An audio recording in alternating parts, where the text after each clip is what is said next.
Hello, everybody. Happy Friday. I hope you guys are having a great day or, great evening, afternoon, whenever you are watching this. I just hope you guys are all doing very well.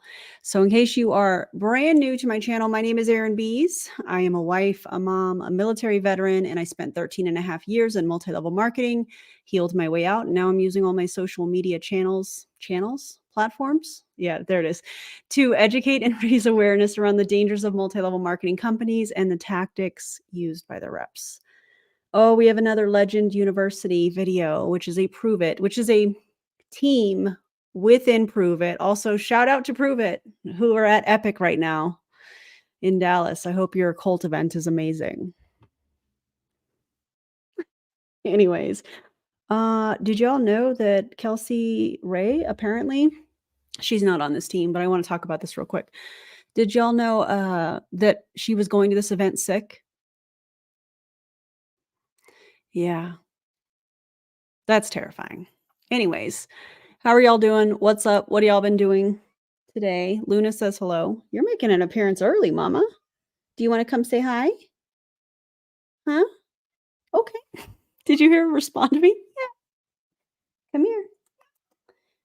Come here. I know. You know how you watch cats and they rub their face on something and you just know it feels good. You know what I mean? You just know it feels good. I knew I felt something off in the force in Dallas Fort Worth. Yeah. Come here. All right. Well, she's going to squeak and run for me like cats do. It's fine. All right. This is kind of a long one. Let me run the disclaimer real quick and I'll be right back.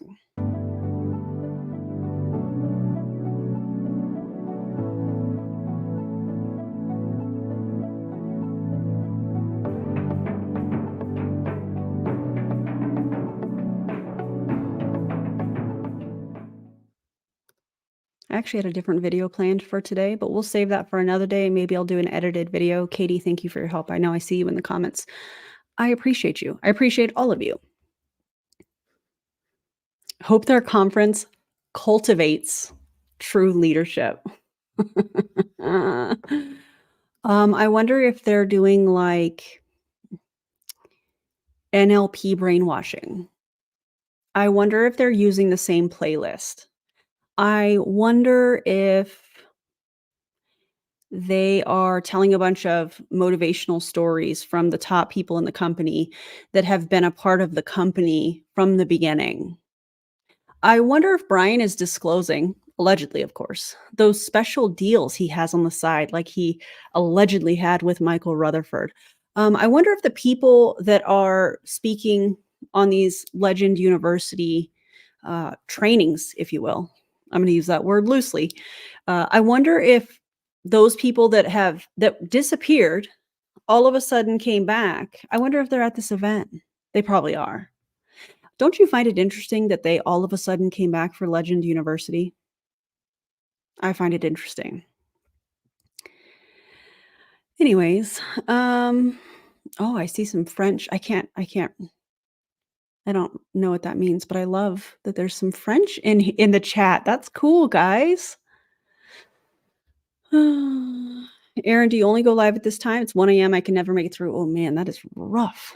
Yeah, typically I go live around this time. Sometimes I do like a little bit earlier if I have something going on in my schedule, but this is typically the time. Anybody who's anybody's at the event. Oh man. Oh, I love all the French. Okay. Let's get started. This is kind of a longer video, so brace yourselves for that.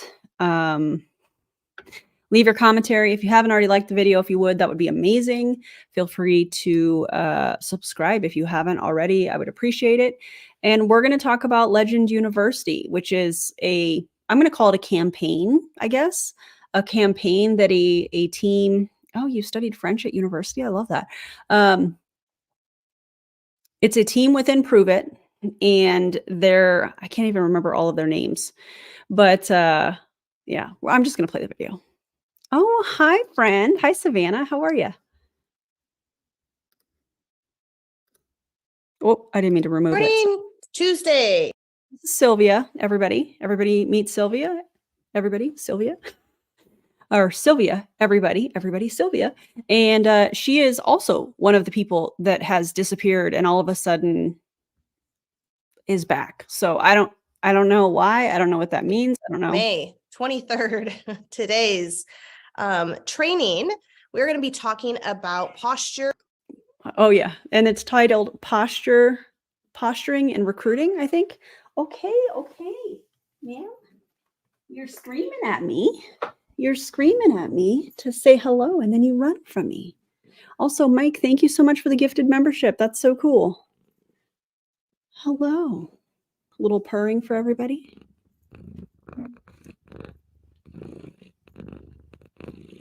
I know all the rank makers, previous rank makers, if you will. I apologize. The posturing is probably going to be a little triggering. Oh, rough. Also, is Ray okay? Have y'all seen some of his posts and stuff? Is he good? I don't know. I'm genuinely concerned. Are you concerned, Luna?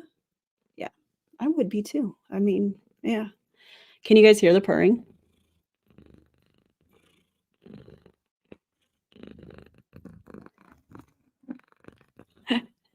Her feet. Ray is not good. Yeah. Yeah. Okay. Are you good now? Are you gonna make biscuits? That's so nice of you.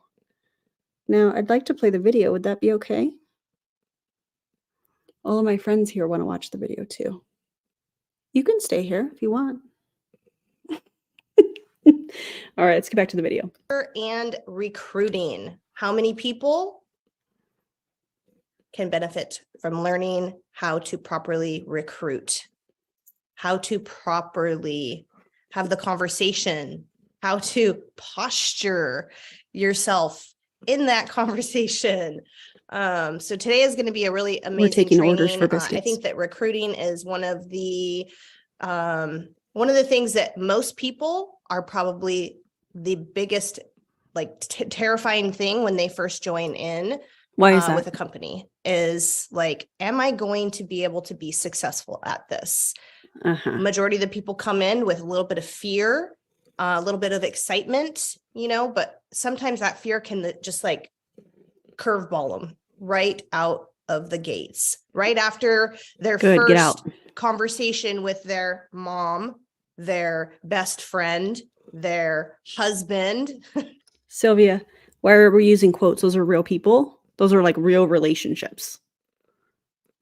Mom, husband, best friend. Are you implying that these people are not those titles? They don't have that relationship with that person because they don't want to support them in their pyramid scheme called Pruvit? That's fascinating. That's fascinating. They have those conversations with the people that they feel that they can trust the most, who are going to support them the most, and end up getting shot down to Scam Town, and then they're gone, right? So it's really, really. I mean, it is Scam Town, though. Sylvia, you know that. You know this is a scam. You see all the stuff that happens behind the scenes. Do you tell your team about any of it? Probably not. Allegedly, of course, Crucial that before we even have a person click that sign up button, that enroll as a promoter button, that we are asking them the questions. We're having those deeper conversations. If you've been on these Zooms for a while now, we've talked so much about that, right? We've talked so much about getting to know the person's like fear point, getting to know and understand what the deeper seated reason why they really want this to work, why they really want to join this company. Because when you have that sets you up for being able to get back on the phone with them and remind them. You get to say, Christy, remember you sat with me and we had a conversation about your dreams, where you want to be in 6 months, your goals, where you want to be in 6 months, how much of a difference it's going to be able for you to make your mortgage payment or your car payment, or not have to count. Sylvia, you know that there are so many people in Pruvit that have said that their goal is to make enough money to pay their mortgage, their rent. You know that's not happening. The income disclosure statement shows us that's not happening. So the fact that these people, and when I say these people, I don't mean just Sylvia and this team. I mean people in multi-level marketing. The fact that these people are saying these things and setting these people up to, you know, imagine making six figures, imagine paying for your mortgage, imagine retiring your spouse so that they can work the business with you, which is not the definition of retiring. And that they're using that and dangling that in front of these people. Yeah, you can do it. If I can do it, you can do it. When mathematically and statistically, it is impossible for people that didn't get in early to have the success that people that came in super early have had off of the backs of other people. Come on. Come on. Oh my God, is Melissa Collins live on Facebook? I was actually gonna cover Melissa Collins, but we'll save that for another day. Pennies when you're going to the grocery store. Like, this is why we have to have these really in-depth conversations with people. We get really excited. They want to join. We're like, okay, yeah, here you go. Yeah, and why do you get excited? Because you know you're going to make money off of that person buying the max pack. That's why you're getting excited about it. I mean, just say that. Just say that. Here's the mega pack. Put it in your cart. Sign up. Join on. All right. Go hit MVP. See you later. Right. But Yeah, okay. often that's not going to lead your person to be able to know what they're doing at all. So it's really, really, really this training is going to be incredible. Number one, I know, because Abigail is incredible and she is a master in this industry. She Manipulator, a master manipulator? That's a question, not a statement. is a master at sales. She is a master at conversation. So get your pens and papers out, because you definitely want to take notes. You definitely want to be able to pay attention and really really pay attention. Sorry If you to can hear turn your camera on, please, out of respect for our Why?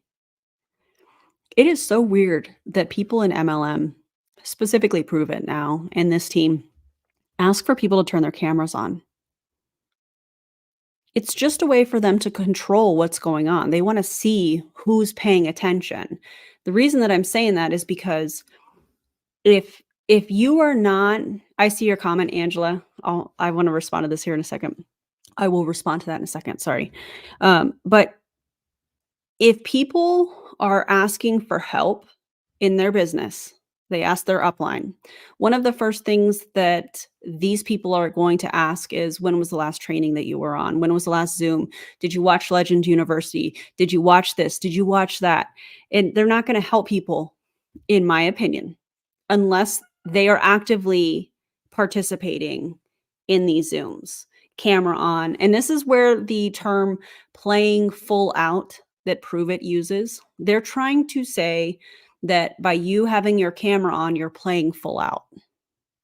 You can get just as much information on any kind of a training, whether your camera is on or off. That doesn't matter. It makes no difference. Think about if you have a job where you're on Zooms or Google Meets or anything, and you are in a place, or for whatever reason you can't have your camera on. In a traditional job, they're not gonna say, "Hey, I need your camera to be on." It's so weird. Oh my god. It's so freaking weird. All right, Angela. First of all, congratulations on why is this not clicking? Okay, there it is. First live. I used to be in Monet, and thank goodness I got out. Congratulations on getting out. That is incredible. We are so glad that you're here. Someone posted on a Facebook mom group about having work from home jobs. The MLM went in hot. I was proud of myself and posted about not doing it. That's amazing. And you probably helped so many people not join. And that's real advocacy right there. That's amazing. trainer do so, because we're giving our time, right? We're giving our efforts, we're giving our energy because it's valuable to us that every person that is a part of our community, a part of our team, gets trained properly. So you need their cameras on to feed your ego. That's what this is about. It really has nothing to do with the person that logged in on the Zoom, right? Knows what they're doing, knows how to be successful, knows that they have the tools that they can come to someone in their line of sponsorship and right. get what they need so that you all can get yourself the next Lola, right? Were you on when I talked about that Zoom? Right? We want to know what to do with that. So with that being said, I'm going to hand it over to Miss Beautiful Abigail, and we're going to rock and roll. Awesome. Thank you so much, Sylvia. Oh my God, a whiteboard. So full disclosure, I've only watched the first part where Sylvia is talking. I haven't watched the rest of this because I was like, I've seen what I needed to see. Also, this is from All the Little Things. This is called Galactic Skies. This lotion smells divine. That's not an I'm not it's not an affiliate, anything like that. I just really enjoy how this smells and how it feels on my skin. So if you're looking to support a small business and you like things that smell incredible, Galactic Skies from All of the Little Things. Backstory on that is a company that, or a small business, excuse me, that was not allowed to participate in a like a craft show. What do I want to call that? Like a vendor event, because Scentsy was there. So anytime I use that, which I haven't done that on a live in a while, I like to plug it. It smells amazing, feels amazing, and just the fact that they were excluded because Scentsy was there.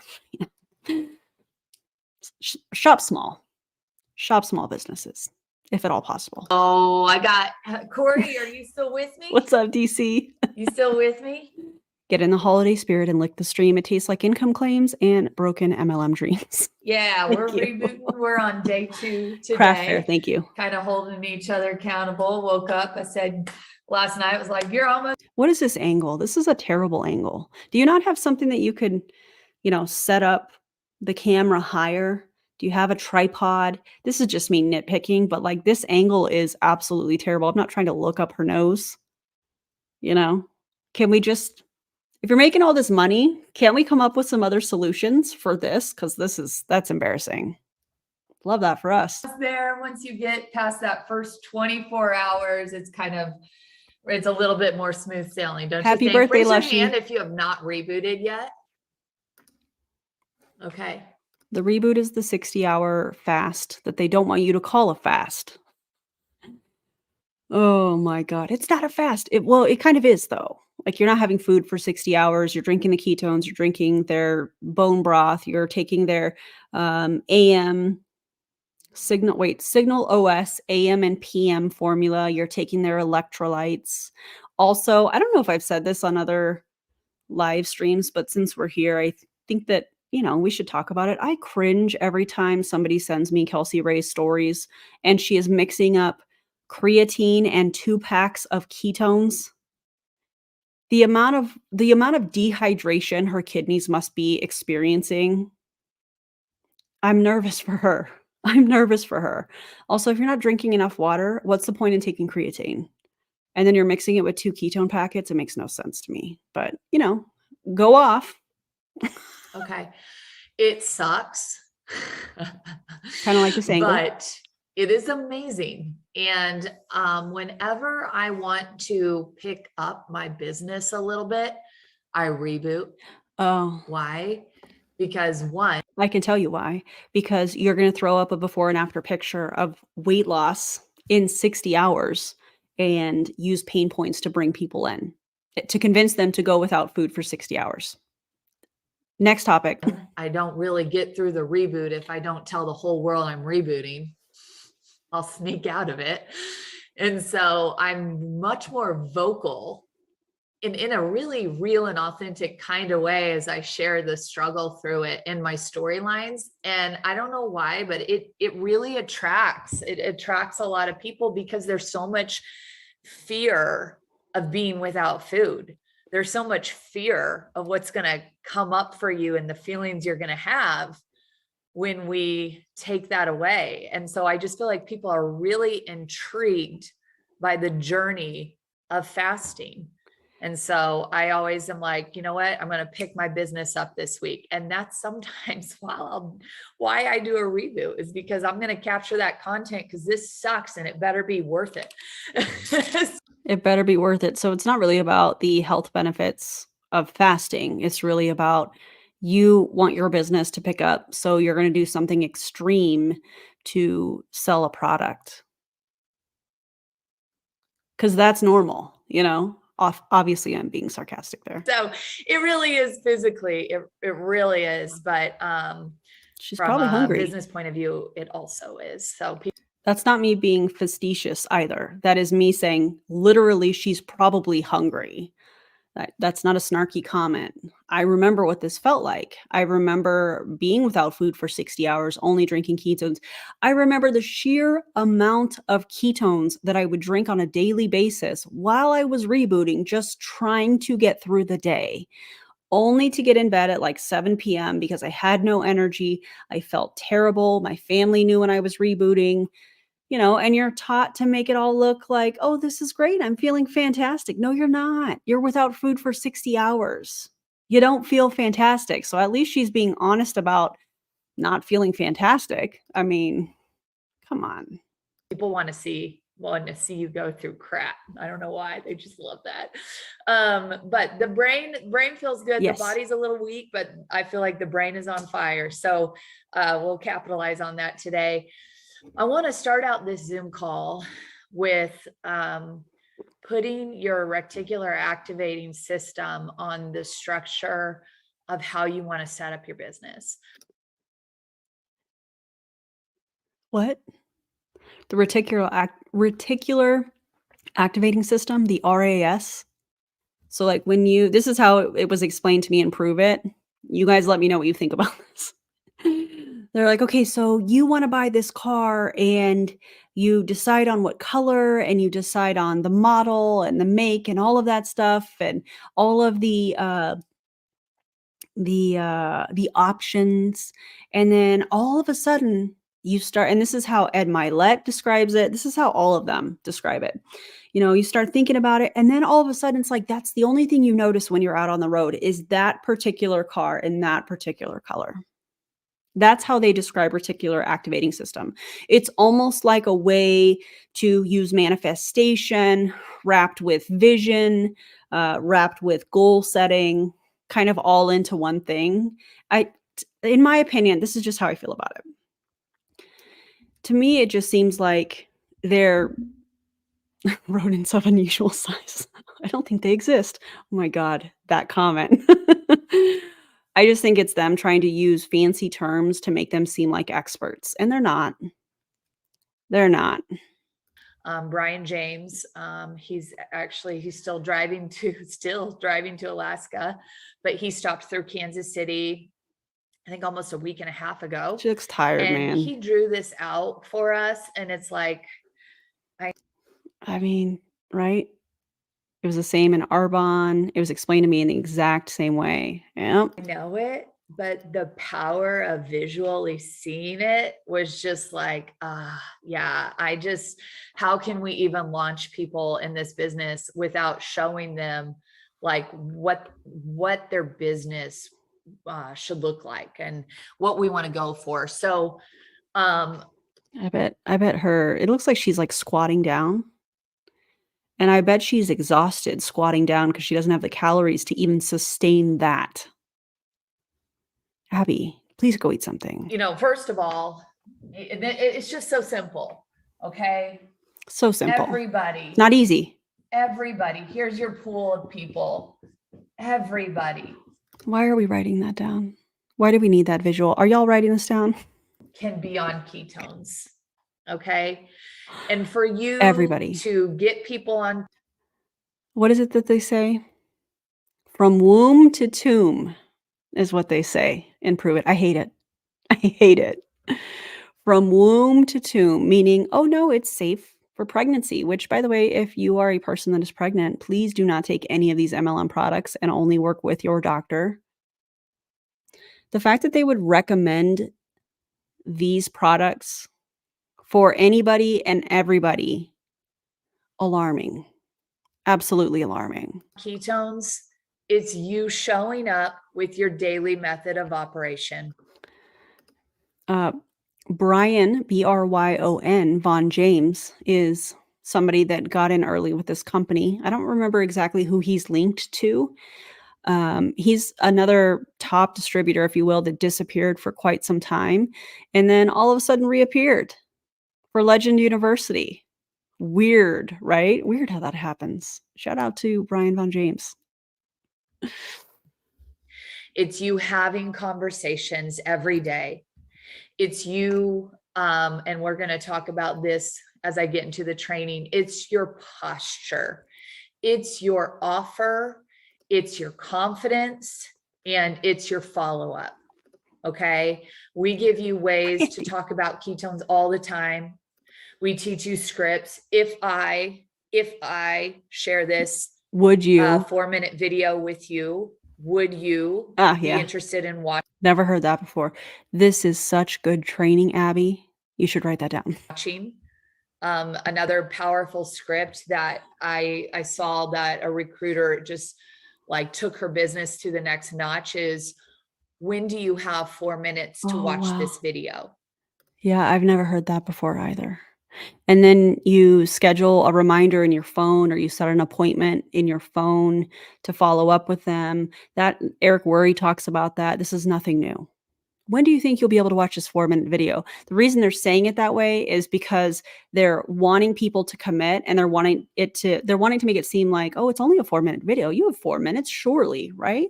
When can I follow up? When can you for sure have watched the video? And then you set the reminder or the appointment in your calendar and you follow up. Hey, what was your favorite part of the video? What did you love about that video? What was your favorite part? Yeah, that's how that works. That was her question.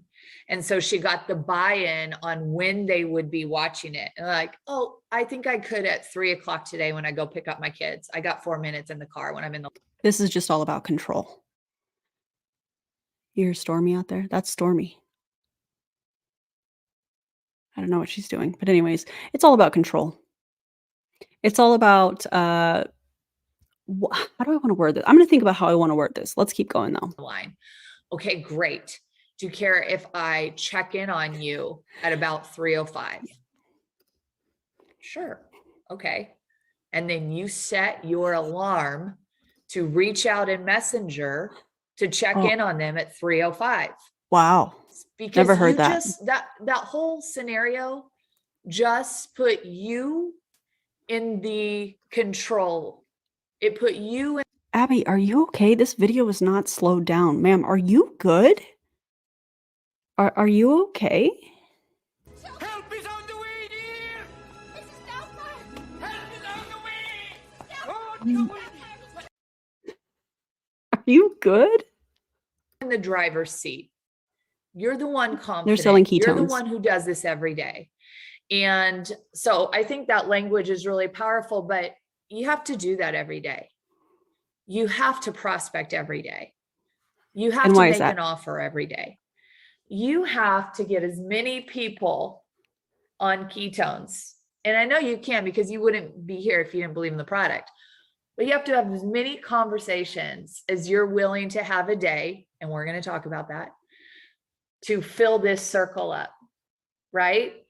And from there, in your business, yes, customers bring residual income, but I'm going to be honest with you. When you join this business, your belief is low. Your belief is low in the capacity to understand how much this could be a career and a lifestyle change and an income generator for you. That is where I know your belief is low. And if you... So that would be probably 99.7% of the company. Actually, probably more than that, honestly, based on their income disclosure.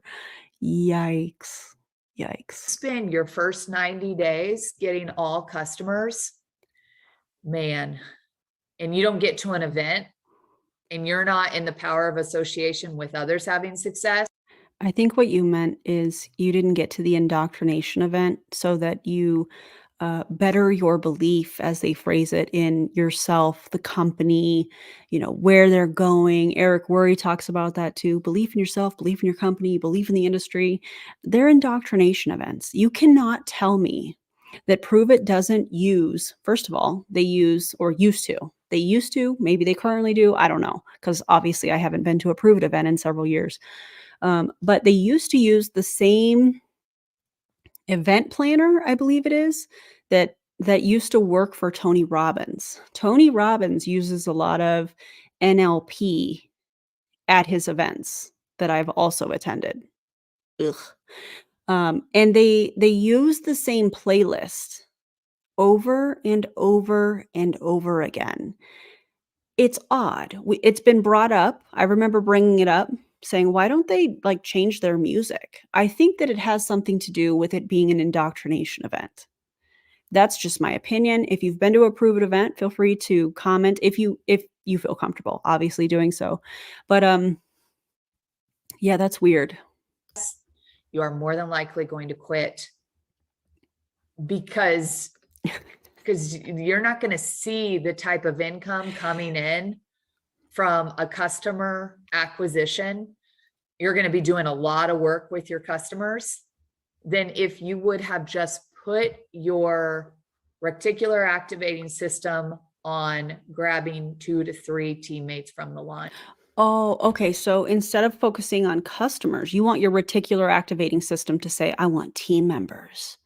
Abby, just say you make more money off of recruiting and Prove It or multi-level marketing as a whole than you do off of the selling of the product. I mean, we know that.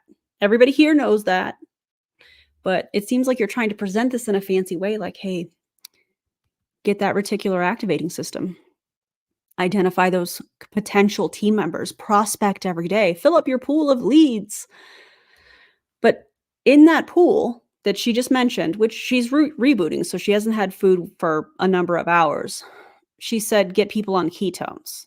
So are we recruiting or are we selling product or is it the lack of food? That's not me being mean. That's me being honest because I remember what it felt like when I was doing these. So is there a disconnect because she is without food and she's so tired? I don't know. But which is it? Are we selling product? Should everybody get on ketones according to her, or are we recruiting? Because it sounds like if you only get customers, you're not going to make a lot of money. You're going to have to work a lot harder. So why not get team members? Because you make more money off of that, right, Abby? I'm pretty sure that's how that works. Yeah, actually, I know that's how that works. Brandy, member for 10 months. That is 10 months already. Happy anniversary to us. We both know that I know way too much about Eric and his GoPro BS. Side note, what's on your lips today, my queen? You know what? For you, Brandy, my queen, I'm going to tell you. This is the Queen Cosmetics, and this is called Moonstone. It is a lip gloss that has a lot of shimmer. I do have an affiliate code if you would like to grab some of the colors. I have a lot of them. I have 9 of them in front of me. You can go to queencosmetics.store and use the code AaronBees, all caps. I do make a small commission if you do decide to purchase anything. So Brandy, thank you for asking. And if you guys want to check that out, check it out. And if it's not your jam, that's okay too. I appreciate you being here. 2 to 3 promoters on the launch, because if you can do that, you'll compound your results here. And there's staying power when you have a team doing the same thing as you, when you have a community doing the same thing as you. Yeah, I bet she feels the same way about people that hit rank 6 and end up buying a car and get locked into the company. They can't go anywhere. I like to call this an insurance policy for the company. If somebody is locked into a lease or a car note that they had to qualify for, they made the down payment and all of that stuff, they're going to stay in this company longer out of fear. How am I going to make this payment? If I don't hit my rank, it's going to push them to qualify and to continue to qualify. That's why I call it an insurance policy. When I first started my anti-MLM channel in 2021, I did a whole video on the car bonus, specifically with Prove It, because I was a car earner. I do still have my Range Rover that I pay for every single month. And it was something that kept me in longer because I was really scared like I already mentioned, that how am I going to make this payment? So an example of the call coming from inside the house. You know what I mean? Your upline will stay with you. I'll show you. The more you're in their box, but at some point, if you're not bringing in a teammate and Brandy, say it. I already know. I can feel you typing. Delete it. I don't do it. a teammate and creating leader backed by leader backed by leader to somebody who's a professional in this business, they know that they have to keep recruiting. I did. Yeah, I had my car wrapped. It still is wrapped. I'm actually getting ready to have it removed. May get it rewrapped. I haven't decided yet. I'm working through how I feel about that. But I do still have it wrapped, but I removed all of the pruvit information, and it just has like my social media, which is a whole nother thing. Because when I'm out in my car, I want to just be driving my car and not be identified. So that kind of freaks me out. I'm just gonna be real honest with you guys. So I'm getting ready to have that removed so that I can just be a regular average Joe driving around without people going to my social media as I'm driving around. It freaks me out. I've gotten some weird messages. I'm just not into it, you know? I'm not into it. So, yeah, but I do still have it wrapped, yes. Until they can fill that spot. Now, there's a leniency. I mean, there's a time. With any job, there's a learning curve. Okay, so I am going to keep my wheels black, my rims black, and I'm deciding on 2 colors if I do it. I'm still kind of Jerry and I were actually just talking about this today. I'm deciding on what are the 2 colors? Hold on. Black cherry ice or what was the other one? Black burgundy? Burgundy black. One is more purple, one is more burgundy. I haven't decided yet. I don't know if I'm gonna do that. But yeah, like I said, I'm still kind of working through how I feel about it. And so I think there's a lot of grace period. I know I have grace period because I know what it takes there's a switch that takes place when someone starts recruiting. And until they get there. Yeah, and that switch is because they realize, oh my God, I made so much more money on this person buying a mega pack than I did with selling a customer 1 to 2 boxes of ketones. That's the switch that she's talking about. Come on, Abby. It's like the switch stays off. And once they start recruiting, once they start bringing in promoters, the momentum starts creating and it gets easier. And the mindset of belief that they can actually handle who they bring in also increases. And so we're gonna talk about recruiting and positioning, but I just want to show you why. I appreciate all your comments about it. You guys are awesome. And this business is set up just right with Go All Star in your first 120 days. Now, if you're on day 300, don't worry, because this is giving you get 3, they get 3, they get 3, they get 3. That's what this is giving right here to me. You can start and go for All Star at any time, but going for All Star and filling 4 slots with promoters. Oh, now it's 4. Because out of the pool, because you were willing to do your DMOs and put a lot of people on ketones, you had a selection of people to qualify from that you would want working with you in these 4 spots. And what happens? If it looks like a pyramid, if it smells like a pyramid, it might just be a pyramid, you know? What happens is if you have one promoter, you put all your attention on that promoter, and then sometimes you can drive them away because of your desperate energy. And whereas if you have 4 promoters and you qualified them, but people, when they come in, they'll show you what they're going to do, right?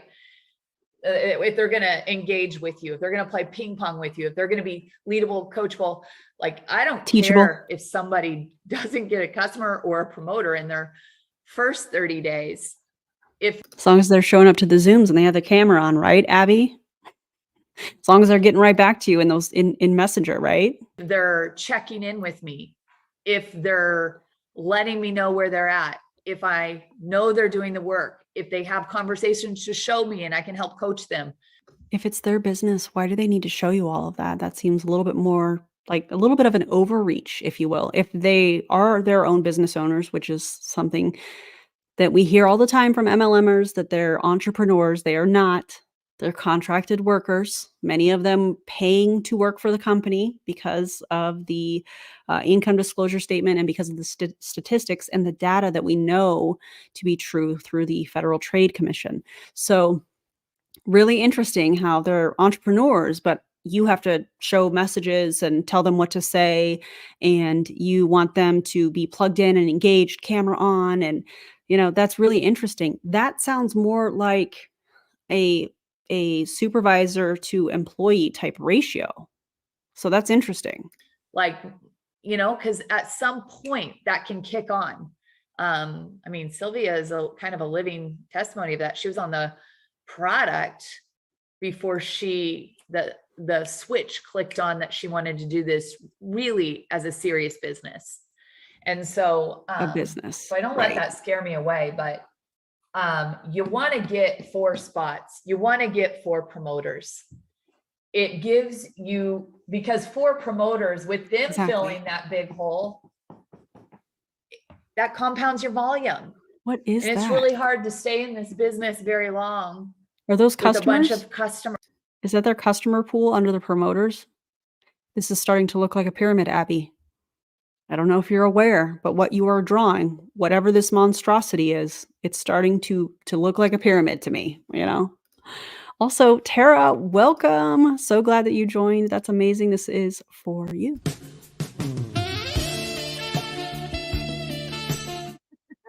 Welcome, Tara. Thank you so much for becoming a member. Appreciate you. The point of this is to build an organization. I'm the manager of Starbucks. Oh, That was one of my first big girl jobs. I was a Starbucks manager, and I opened the store, and I was in a grand opening where we were building outpost Starbucks stores out in Tahlequah. were you paid for your hours there that you were working? Were you on salary? I'm asking for my friends. We know where this is going. This is smelling like a false equivalence fallacy. Let's see if it unfolds that way. And I had to hire my entire team. I hosted. Did those people get a salary or an hourly wage when you hired them?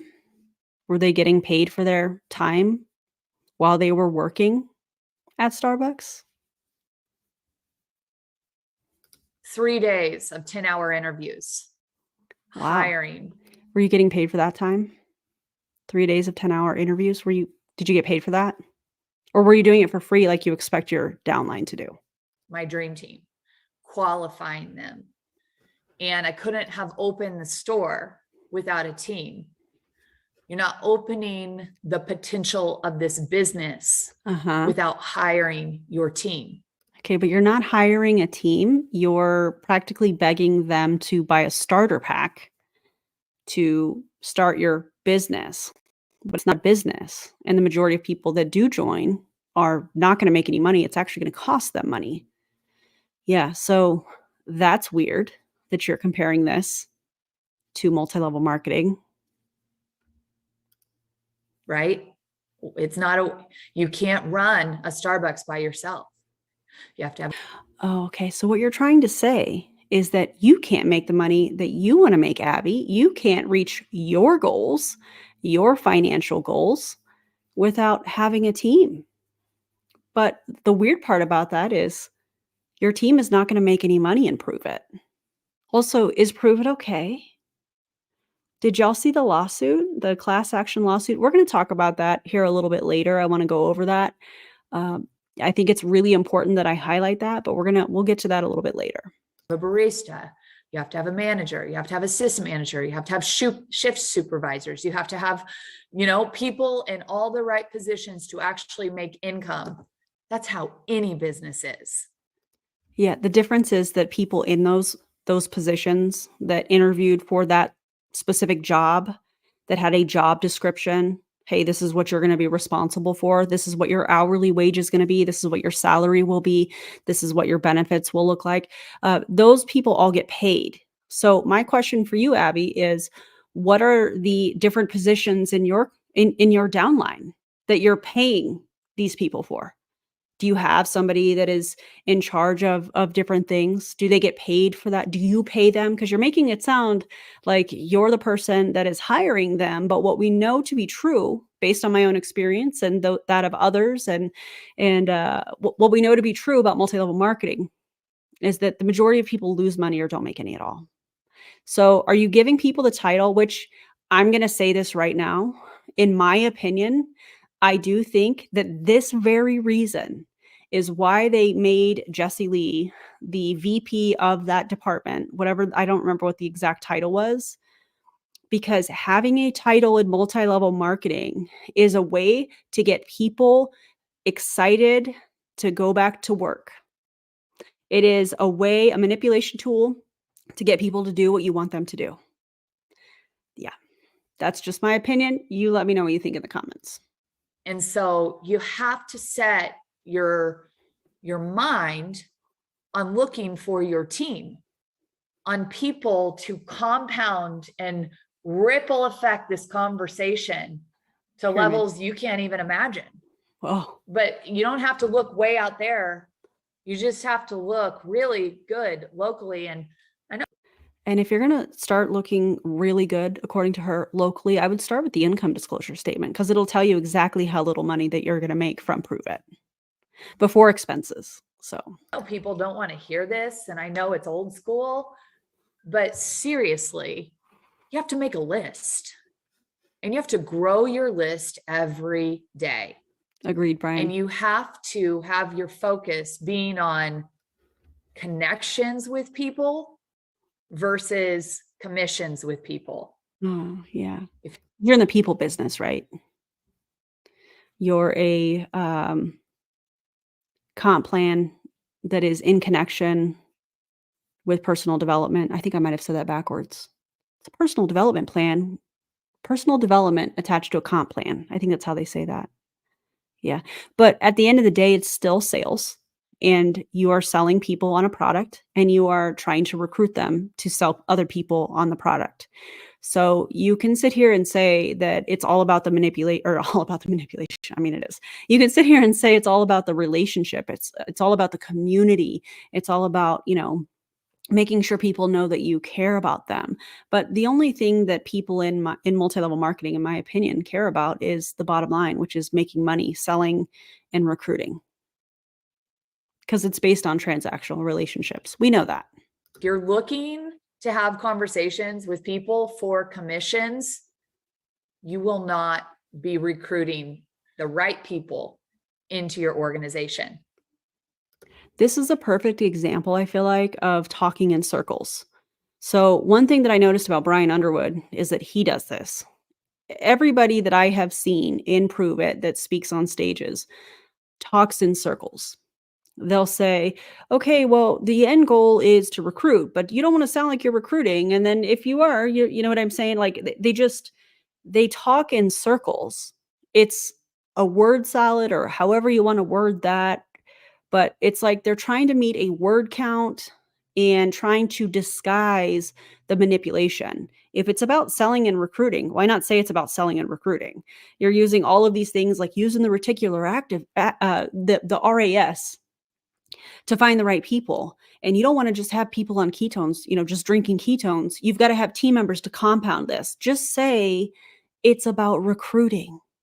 But they use all this extra language and these big words to make it sound like it's so sophisticated. And it's not. It's just a manipulation tactic. Connection has to come first. So I want to just show double you that speak. model. Yes, thanks, Chelsea. Lots of people on ketones, but the quicker you fill these 4 spots, the quicker you probably have one person to really run with. The more money you make. And if you really then take off with momentum of recruiting, what's going to happen is you're going to bring in another person here and another person here. And this person stops messaging you back. They stop showing up on the training Zooms. They stop doing the DMOs. You haven't seen any activity for a while. They're ghosting you. And you know what you don't do? And why are they ghosting you? Because you have pitched them on being an entrepreneur, on starting a business. And then you're reaching out to them and asking them every little thing that they're doing. Because at the end of the day, if they are not doing what you think they should be doing in order to try and sell people an overpriced product, in order to try and recruit other people, you're not going to get paid. So you're not doing anybody a favor. If they're ghosting you, it's because your commission breath probably is showing. Just be real about it. It's about selling and recruiting. Hey, the more people you recruit, the more money that you're going to make. You don't chase them anymore Gross. because you have another person right here to move into your top 4 spots. Nobody wants to work with somebody who doesn't want to work with them. No, the fastest way to get burned out in this business is to pull people who don't want to go at the same pace as you. Now, if you Okay, so if somebody is moving slower, you don't have the time for them. They've got to keep up with you. Somebody that got in early to the company, somebody that had a large following, somebody that maybe had some special deals with Brian Underwood, allegedly. I'm not saying she did. I'm just saying you want them to keep up with you. But the sheer statistics around multi-level marketing makes that impossible. But they should keep up. And if they're not going to keep up, if they're not going to show up, if they're not going to get on the Zooms, if they're not going to spend money to get to an event, so that they can be indoctrinated and excited and surrounded by dopamine and, oh my God, these are my friends, these are my family, I love them so much, and then completely be drained when they go home. If they're not doing all of that, then you don't have time for them. Right, Abby? Because I think that's pretty much what you said at the beginning of this. Somebody's going to take off if they're doing everything I tell them to do. She may have worded it a little bit different. If they're getting to the events, if they're doing all this stuff, if their cameras are on. So it's really about them doing what you want them to do. You're expecting people to have a supervisor-employee relationship with you, but they're not getting paid. And the only time that, or not the only time. Yeah, I'm just going to leave it at that. That's interesting. know the pace that they're at and they've defined those expectations with you, that makes for a beautiful working relationship because you know Right. where to meet them, right? Because you're going to make more money. It's the ones who told you they wanted this and then they ghost you and they don't do the work of it. And that's where that's that awkward tension in between you guys that's starting to take place. Has anybody experienced that before? Yeah, awkward tension. You know why? That's probably because people figured out what you're doing and why you're saying what you're saying because they're maybe watching some videos or something like that kind of quietly. And they're like, wow, she's using the same techniques that she used on me to recruit me. So was it really about me or was it about her recruiting me so that I could get a mega pack and she could earn a commission? If she's telling me I need to recruit, and she's telling me how to do that, and then I'm going back in my messenger and seeing that she did the same thing to me, and was it really about the relationship? Was it really about that, or was it really about recruiting? Because now I joined all of a sudden, and now the emphasis is on recruiting, and people feel like they're a number because they are. Interesting how that happens. People who've been here for a minute, right? Yeah, everybody who's been here for a minute's experienced that before. And you know what the hardest conversation is to have sometimes is to just go back around to that person and say, has something changed in your commitment? It's not my commitment. It's the business model. God, that pisses me off. Has something changed in your commitment? I want to use some really strong language. I'm not going to. I'm not going to because that pisses me off. That feels like victim blaming and shaming. That feels like, oh, you're lazy. That feels like you didn't work hard enough. You didn't use the systems. You didn't show up to the training. Abby, it's the business model. It's the business model. Yeah. Oh, that makes me mad. I just don't want to pull you somewhere you don't want to go. And I don't want it to be weird between us because you don't want to lose friendships in this. They're not real But friendships. the truth of the matter is you have more relationship with people who are running the same pace with you, and that's okay. Oh, because the value on people that are running just like you is directly in proportion to the money that you're going to make, Abby. You're saying all the quiet parts out loud. And I love that for us, but I hate that for the people that are in your downline that are watching this thinking this is great training, that are going to go to their followers, that are going to go to their friends on social media and go, when can you for sure watch that 4-minute video? The little cartoon video that makes it seem like it's so easy to understand what ketones do. When can you for sure watch that video? Okay, so if I call you on Thursday at 8 p.m. or I message you on Thursday at 8 p.m., you'll for sure have watched the video. Okay, great. I'm going to set a reminder for both of us just so I don't forget, Disgusting. Disgusting. I hate when people look at this business and it's like, well, I stopped working it and then she wasn't my friend anymore. Well, I have a Exactly, family Brandy. first, and then I have a business, It's not a business. and then I try Just call it a scam because that's what it is, Abby. to work in relationships with people and friends that will bring value to my life. And so because of that, Oh, okay. So if they're not making you money, then they're not bringing value to your life. Is that what you're saying, Abby? Because I mean, at least that's honest. At least that's honest. Unbelievable. it just so happens if you're running at the same pace as me, it's not that, I mean, we could have nothing in common, but I'm going to see you more and I'm going to talk to you more because we're on the same pathway. Yeah. And I want to develop. Because you're making more money. And if they're doing everything that you want them to do, they're going live, they're getting to the events, they're going to be easier to manipulate because they're going to be, they're going to be excited. Their dopamine is through the roof.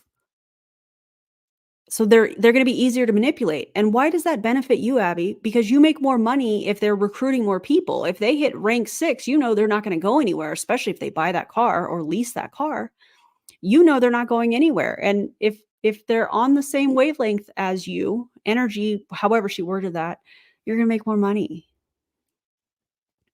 So those are the people you pour into.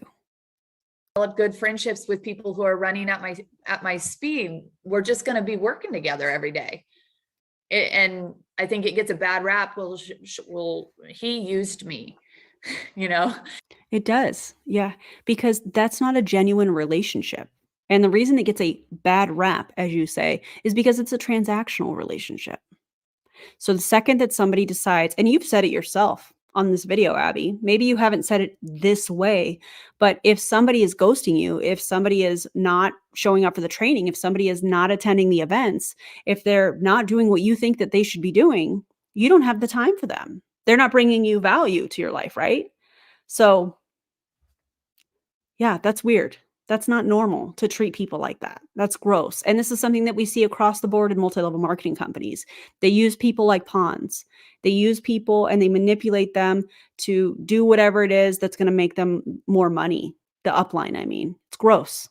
When people pull themselves out of the pace Brandy. you're going, they have to blame, shame, and justify it. Yeah, the drama triangle. That's something they teach at Leadership Coaching Dynamics, which is their rank 6 and above event, where they run through these different scenarios of coaching and, blame, shame, justify, and the drama triangle and like all of that stuff.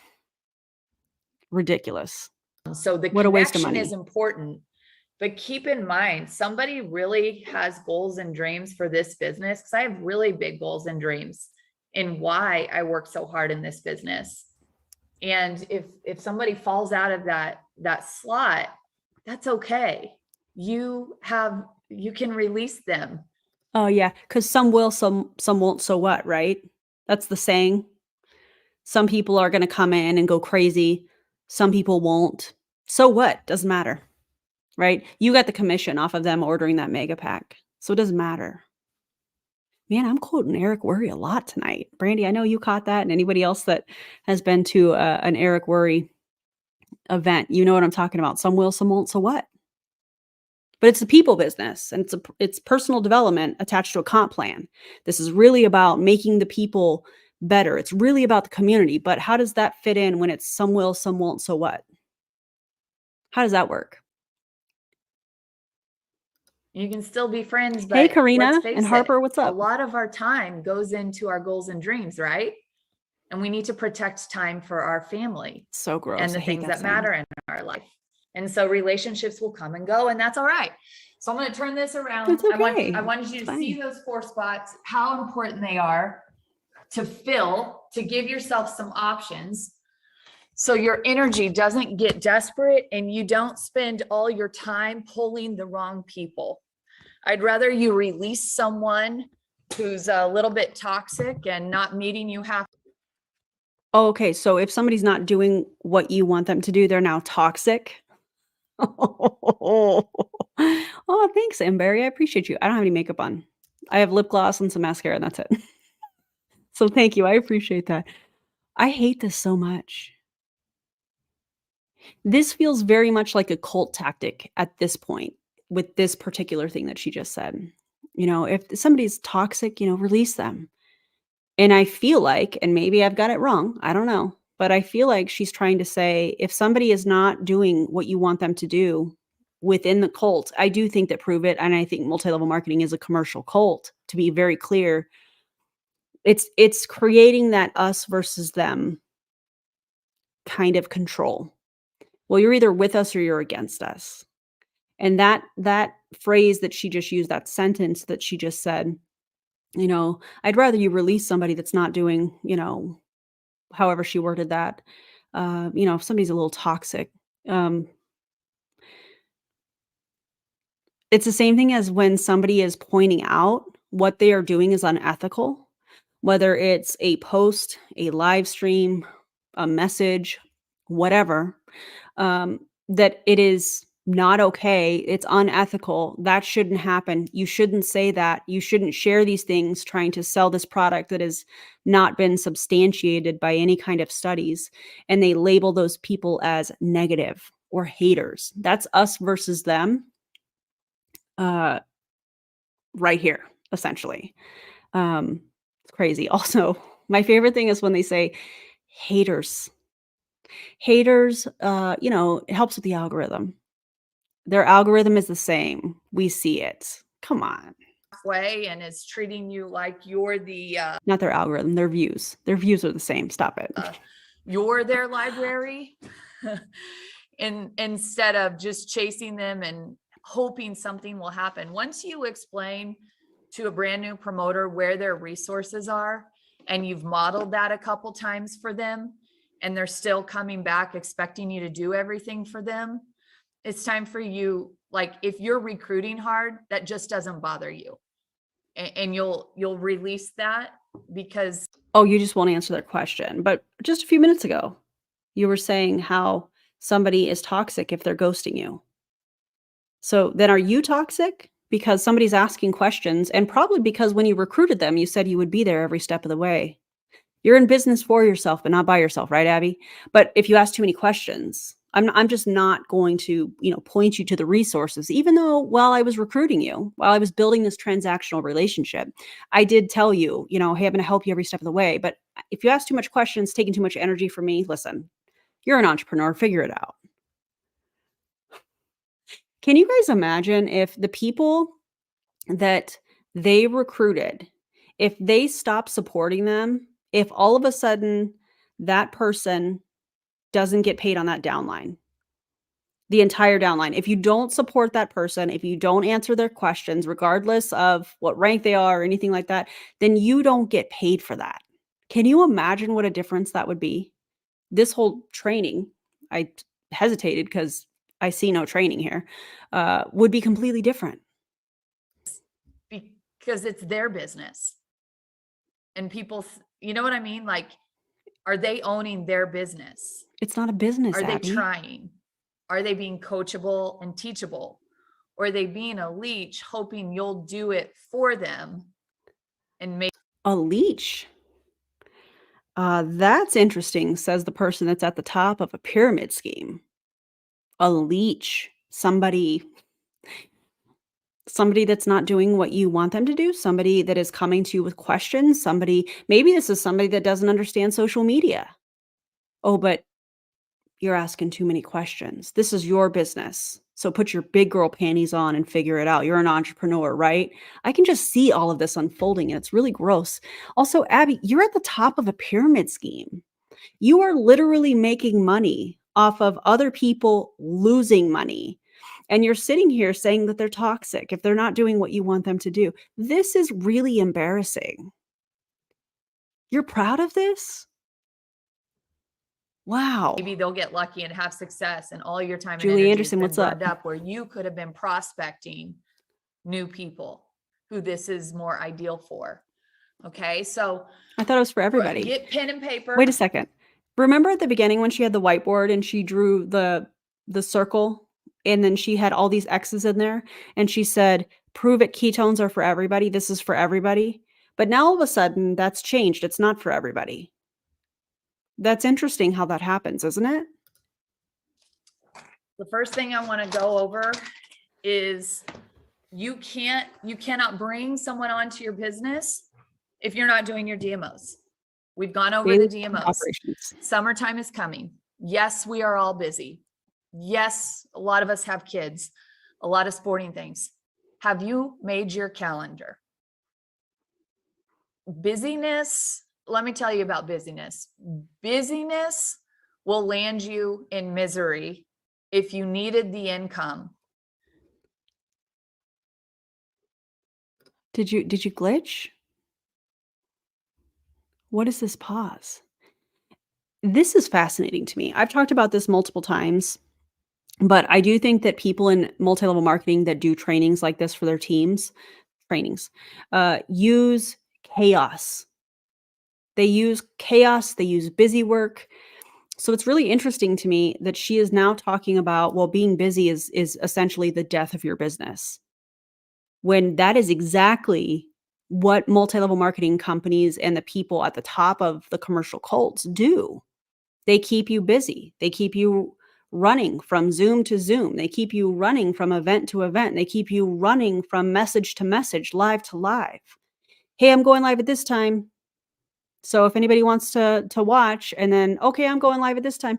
They literally fill up people's time or their calendar, if you will, with stuff.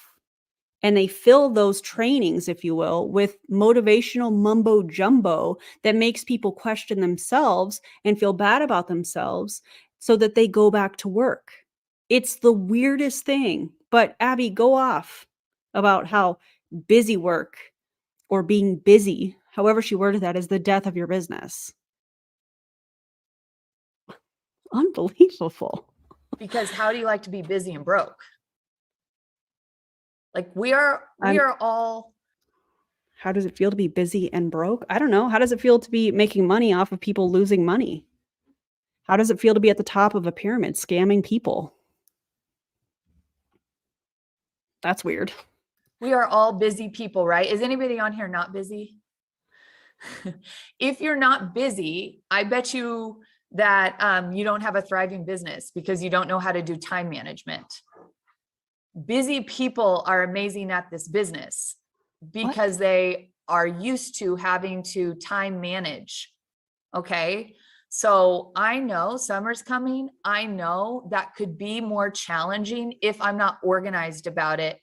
My business hours may look a little bit different during the school year, but I certainly don't want to give less hours because I don't want school to start in September and have taken the summer off and taken every day off, because it'll take me till January to probably even get going again if I take 3 months off. And so, number one, you need to know your minimum. You need to look at your calendar. You need to look at your kids' schedules. If you don't have that out in front of you, I guarantee you, you're not going to work your business. You're just not. You're not treating it like a professional job, and it ain't going to pay you like a professional job. Plot twist. It doesn't pay the majority of people as it doesn't pay them at all, actually. So that's interesting. So do all the work, do all the advertising for Pruvit without getting paid. Stay busy, and we'll see you on the next Zoom. We'll see you at the next event that you pay for out of pocket. that puts you even more in the negative on your profit and loss statement. Come on. So you have to create your work hours. And I remember when Charlotte wasn't in school and I had to have a schedule. Some of you guys have little ones. I had to have a schedule at home where I gave my permission to put on an hour of the babysitter, which was like Blue's Clues and Mickey. Yeah, and that's on privilege, Abby. Yeah. Oh, I just pay the babysitter an extra hour so I can get more work done. Easy for you to say when you're at the top of the pyramid, making the most money off of people that are really struggling. Oh, just pay the babysitter an extra hour. Easy for you to say. Also, that's embarrassing. Mouse Club. And I worked really hard to play and fill her love tank. I got Oh. up before her and I did a morning deal. I'm sorry, what is a love tank? Because the way that she's explaining this and playing with her child sounds like something off of a checklist. I make sure that I play with them for an hour, and then I do this, and then I do that. Your children, your relationships are not something that should be on a checklist.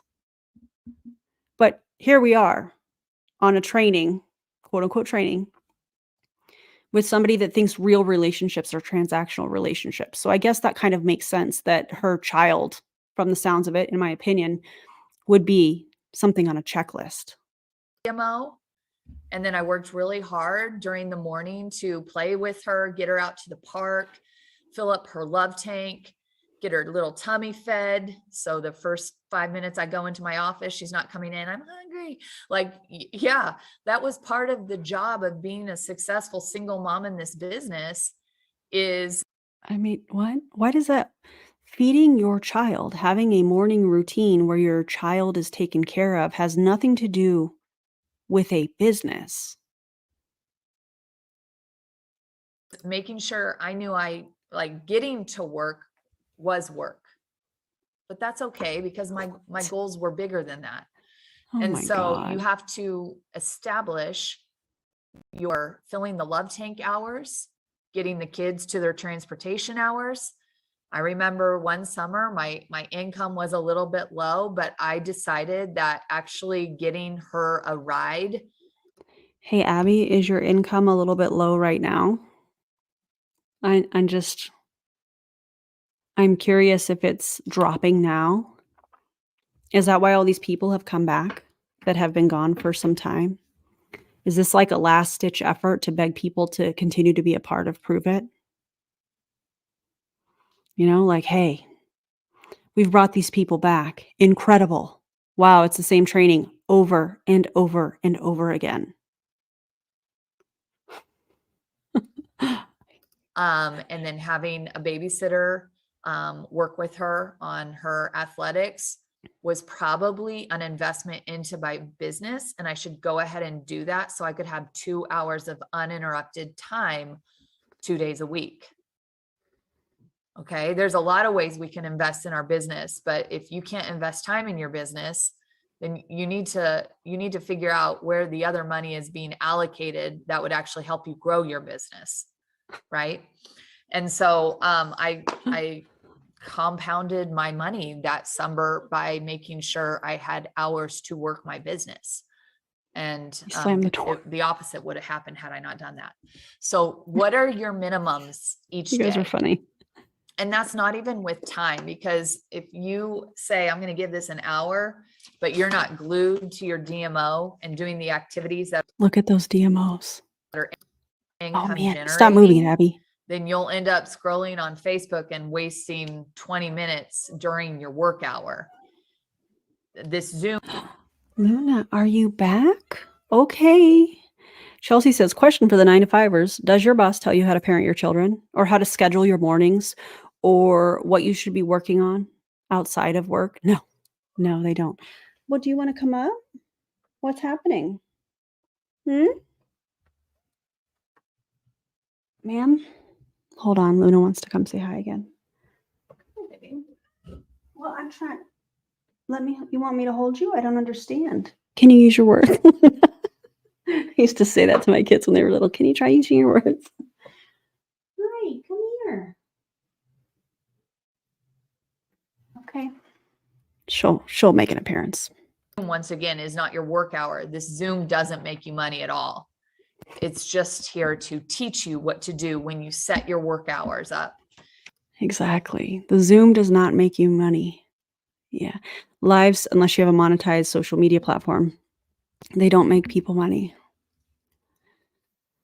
But go off on bringing value, Abby, because I know that's coming too. And so I would definitely, if you can only make, if you can only show 3 campfires of video as a day, that's She your minimum.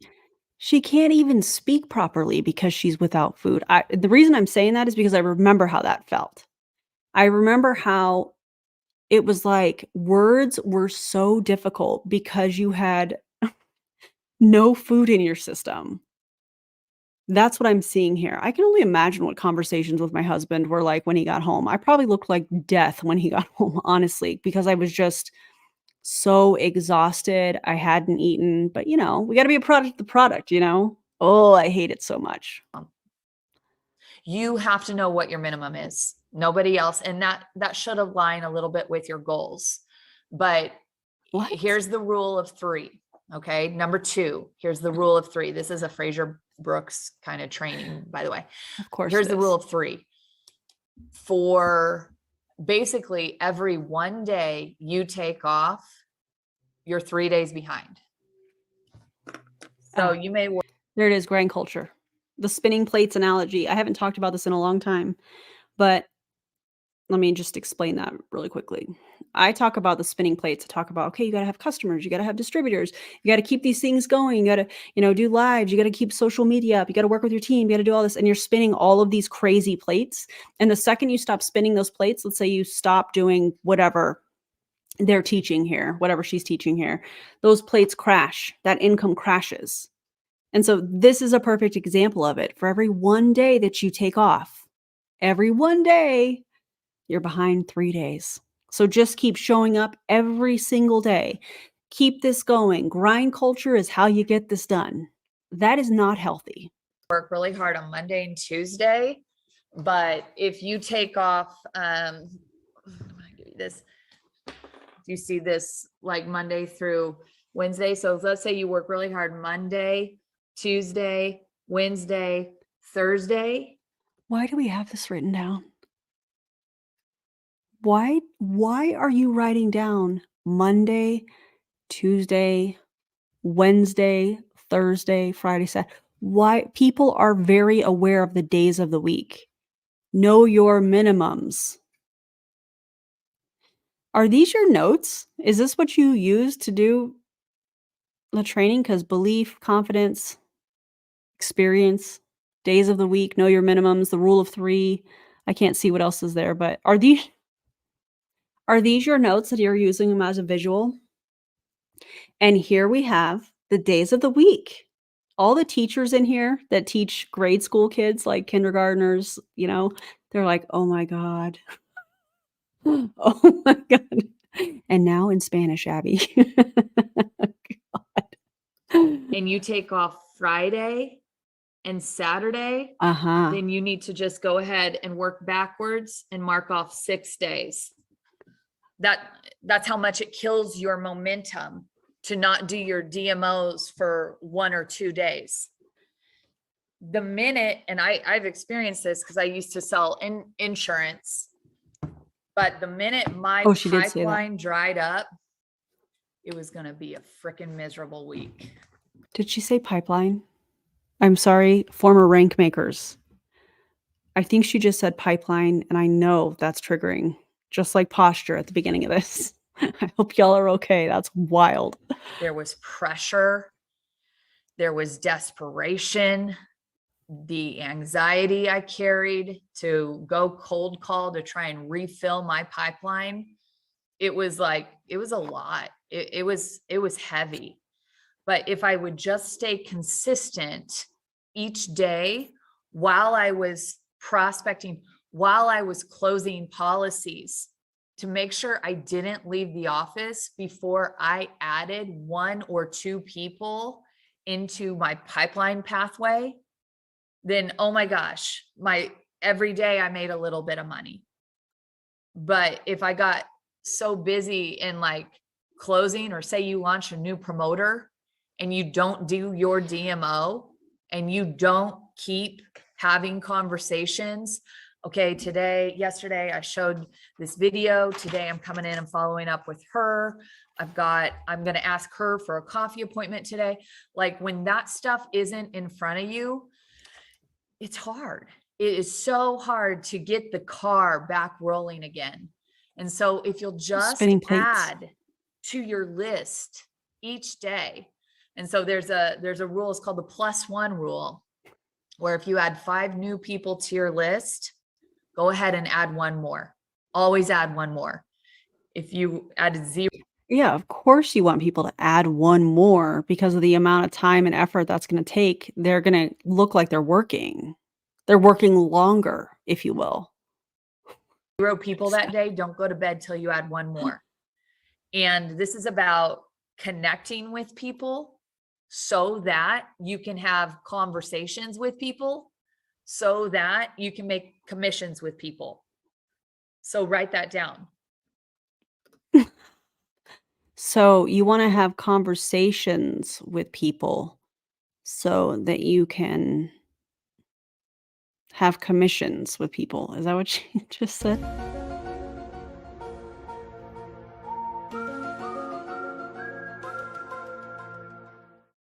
Weird. It's first connection, then it's conversations, and then it's commissions. And I had a girl, oh gosh, gag me. This is why people are scared to do anything that we do. Let's see. Here's the message. Let me show you what not to do. Oh my god, she's gonna read a message. Did this person that you messaged consent to being shown this? Is this person a team member? I have so many questions. I had a girl reach out to me. Hey, Abigail, it's great to connect with a well-respected fellow. On a personal note, I hope you're doing well. Are Somebody was trying to recruit her, and she's using it as what not to do. you accepting new clients? I was like, sweet. That was easy. And I was like, always, what are your health goals and concerns? Right? By the way, we haven't really connected yet. So let me go ahead and initiate that. What are your health goals and concerns? The only reason you're doing that is because you're trying to control the conversation so that you can guide that person to a certain thing. You're trying to gain control. Called her by her first name. She said, that's great. Why are you covering your eye like that? What is this? I don't understand what you're doing here. Is this like a secret, not a secret message? Like, why are you covering your eye like that? What is this supposed to mean? wanted to ask, do you need a trained and experienced appointment setter who will book 5 to 10 sales calls a day on your calendar and increase your sales up to 2 times the ROI and results? And she's like, is it worth the conversation? I said, no, thank you. Like, dude, that's called the bait and switch, and it's super freaking slimy. And this is why people don't want to do what we do. And I had so much more I could have said to her, but I was like, I'm rebooting. I so wish I had some kind of a pirate sound for this comment, Julie. And I'm going to be pleasant and not irritable. So, and Jessica Stroud taught me one time that I could just say, no, thank you. It came in handy today. I said, no, thank you. So, but guys, we didn't connect. She asked me a question, and as a human being, I went in and I went in to serve her. And No, this was a, oh, I didn't mean to hit the mic. Sorry, guys. This was a weird sales sword fight. Who's gonna close who first? That's what this was. like, what if we were in real life? I want you to think about your messenger as real life. Uh-huh. Like, what if I'm sitting at a bar which would be odd. But no, I every Friday night, I used to sit at a bar and do my DMOs and Mazio pizzas when I was a single woman. I'd go get a massage and I would get one glass of red wine and I would sit down at a bar, and all the bartenders knew that if anybody sat down beside me, their job was to shoo them off because I was there to do my DMOs. But what if I had a person sit down beside me and say, hey, are you, you do nutrition? Are you personal trainer? Are you accepting any new clients? I was like, yeah, what are your health goals? And they're like, None of your business. Thank you. Next. are you open to hiring me as a salesperson to increase your calls and your ROI? How? That's not any different than what are your health goals? At least that person was actually speaking in business analytical type language. I don't know. That's so weird. Weird is that? I bet the Right? bartenders loved her. So when we're in our messengers and I'm telling you to connect and have a conversation, it's not get right into the play that works. You don't know what they want, and that's weird. And so just picture your messenger as sitting down next to someone in a coffee shop, making casual conversation. And there's a reason why I write down the list of names of the list that I'm adding. There's a reason that I have a huge list, is because I'm at different points in all those conversations. At some point, I got to cross that person off because I did my job and I got into the, if I share this with you, where would you watch this? Because I'm chicken shit if I don't get into that question at some point after we've made the conversation. Why are you the way that you are? I can't. And after we've gotten there. But it's just like, I was thinking I should write a book called Bumbling and Network Marketing. And I'm kind of embarrassed about it, but I had to do it for 5 years. I had to be a bumble girl, right? I was dating. I worked from home. There was no way I was ever going to. You went on dates to try and recruit people? That sounds terrible. Hey, you want to go on a date? Yeah, that sounds great. At what point do you say, if I, will you? Or if I, imagine you're cutting some chicken or steak or something, you're taking a bite, right? You're on this date, you're getting to know this person. And then they say, now, if I were to show you a video, would you watch it? You would? Okay, fantastic. Now, when do you think you can watch it? How about if I whip out the campfire video right now and you can just watch it while we're enjoying our food and getting to know one another? Because that wouldn't be awkward. Abby, that's really embarrassing. To meet men if I didn't get on Bumble because I didn't like going out. And it just would be, you've got like 10, maybe 11 conversations going, right? And they're all at different points. But at Okay, that was an some time example. or another, All right. you gotta shit or get off the pot. Like we have to meet or we don't. Not the Ray Higdon script. Hey, just curious. Would you be open to going out for dinner with me? If not, no big deal. Or I just delete you, right? And I want to go ahead and I'm looking for the opening. After we've connected and we're having conversations, I'm looking for the opening because I need to ask you out, right? And so if you don't get to the opening, then if it's not on your DMO, share 3 campfire videos a day.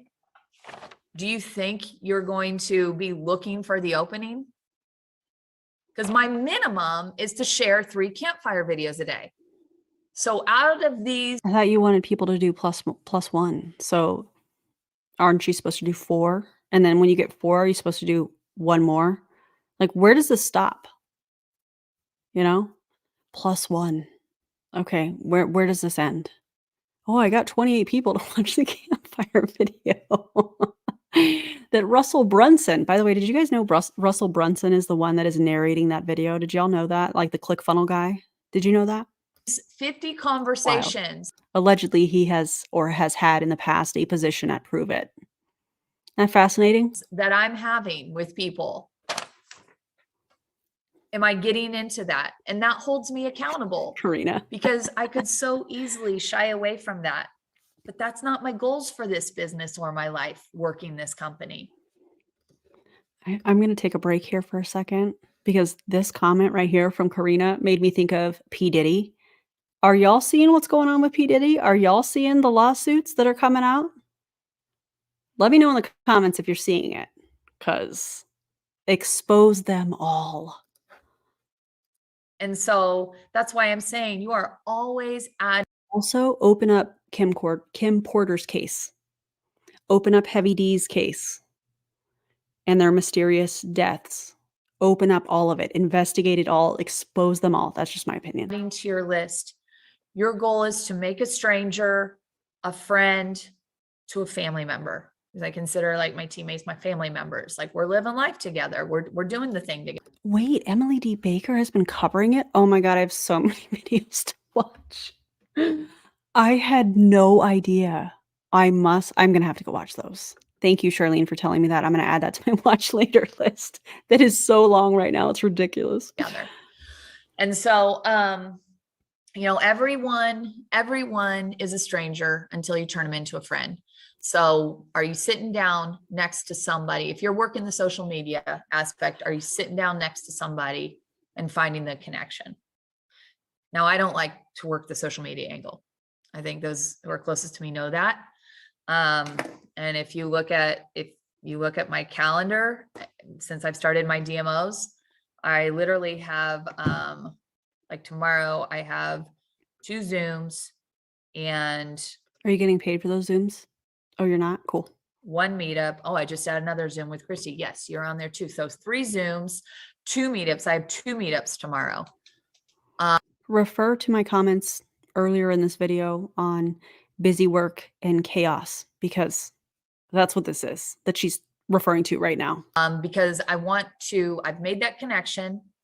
And if it's local, I want to take the conversation into real person because it is freaking 90% higher. And I want to work this business.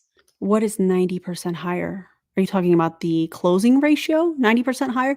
I wonder if that's because people are uncomfortable saying no in person. 90% higher. That's interesting. I'd love to see your data on that, Abby. Or is that just your opinion, which is fine. Also, we have a new member, everybody. NJ, welcome. I was going to say welcome to the fam, but that seems a little culty, so let's not do that. Welcome. Thank you for becoming a member. I appreciate you so much. And where's my song, guys? Hold on. Okay, here it is.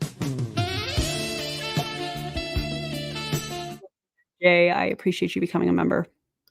With less hours, not more twiddling in my messenger. I want to get the date. I want to set the date. I want to get out and meet. I want to have the.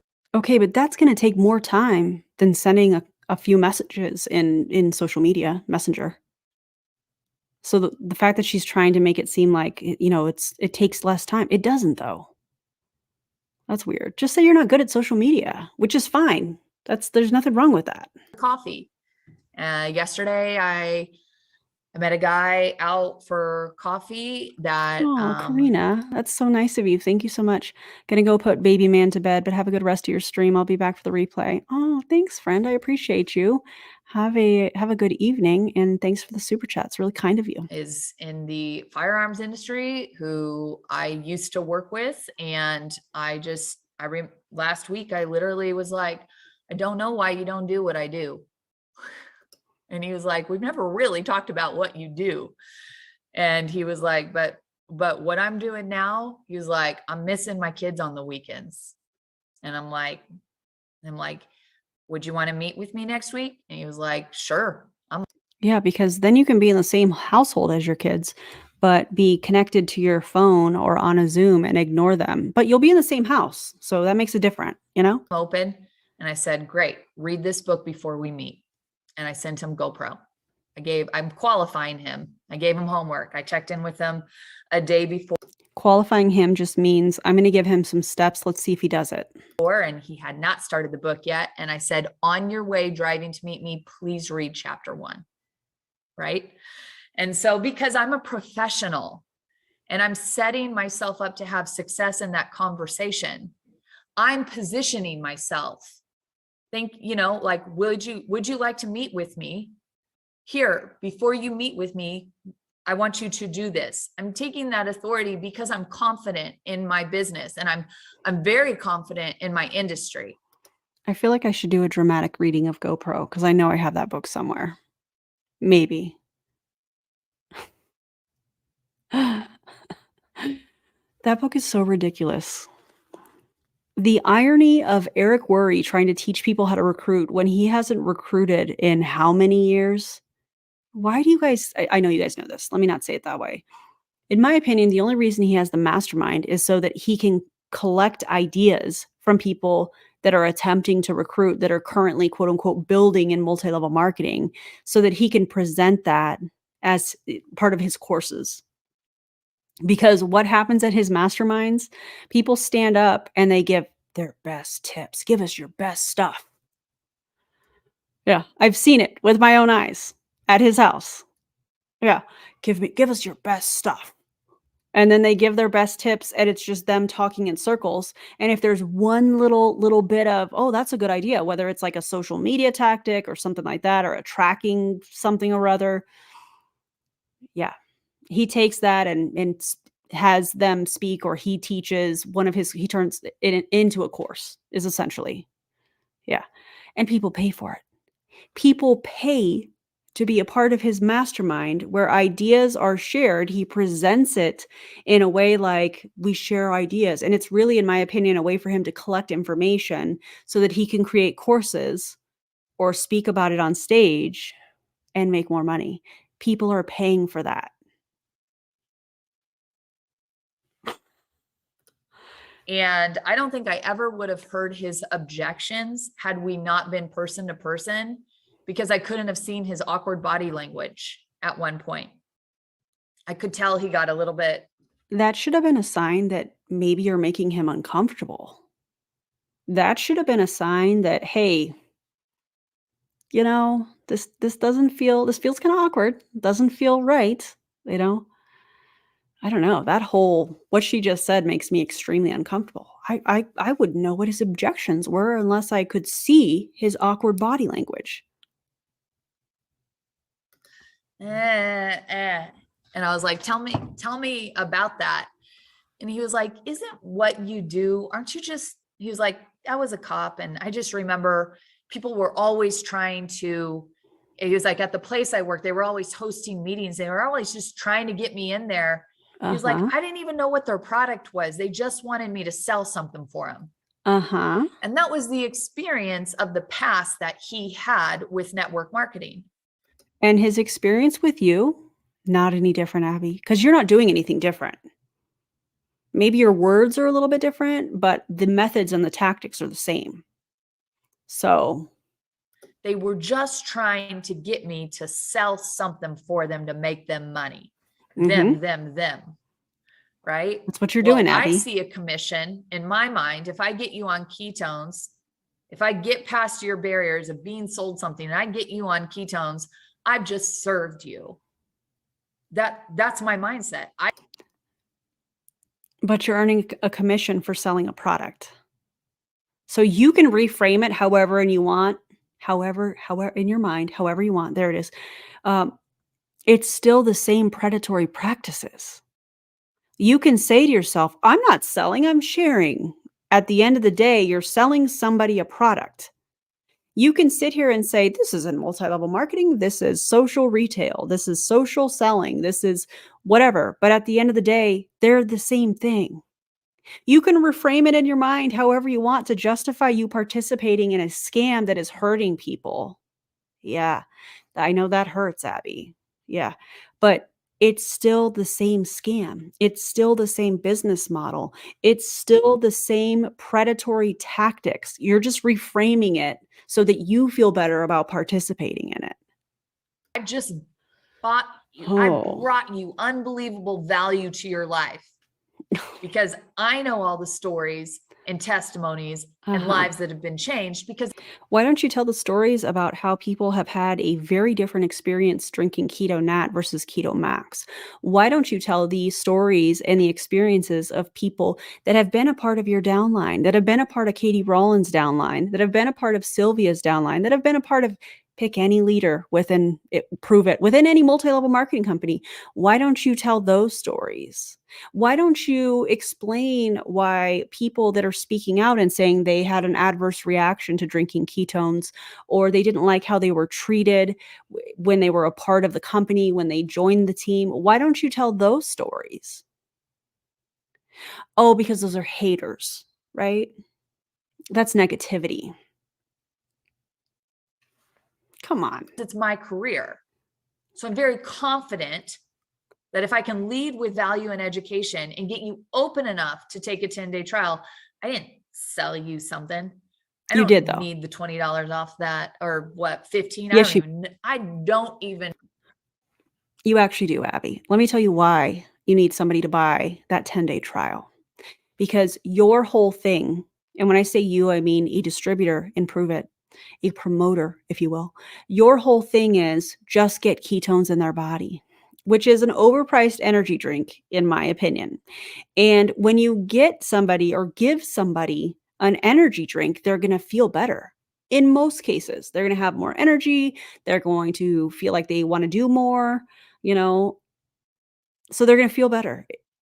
That's how that works. So actually, you saying, "Well, I don't need that. I don't need that $20 commission. I don't need that. That's just me serving them." You actually do, because that is one of the ways that you try to attract promoters. You get them in a 10-day, if they like it, you sell them on, a couple boxes of ketones. They drink them, they have more energy, they have a little bit of appetite suppressant. They aren't eating as much. Maybe they lose a couple pounds. They start doing more, they get more steps in. And then wouldn't you know it, all of a sudden their whole life has transformed, right? That's me being sarcastic, by the way. And so that's where the promoter conversation comes in. So you sitting here saying, "Well, I don't need, that $20 commission from selling a 10-day trial." Actually, you do. You do. And that's why the basis of a lot of the things that Prove It does kind of revolves around selling trials. That's why you'll hear people say, "Just get some ketones in their esophagus." Michael Rutherford used to say that. I've heard Katie Rollins say that, because it's an energy drink. Most people are going to have more energy and think, "Oh my God, this is the way." But why don't you tell the story about people that have not had good experiences? Why don't you give the full picture instead of just, the toxic positivity, if you will, around this? Why don't you tell the stories of people that were victimized? Why don't you tell stories of people that were cast to the side because they couldn't afford to come to the next event, or they canceled their smart ship, or they just decide, "Hey, this isn't for me." All of a sudden they're removed from the groups, they're blocked. Why don't you tell those stories? If you really want to give a big picture of what it's like to be a part of Prove It, why don't you tell all the stories, including the Gucci Gang Hot Tub Club? Why don't you tell those stories of people that were actually victimized? Oh, because that wouldn't help you with recruiting people, would it? Know how much I make off selling a 10-day drink your ketone challenge. I don't care. I'm not about the commission. Right. I'm going in.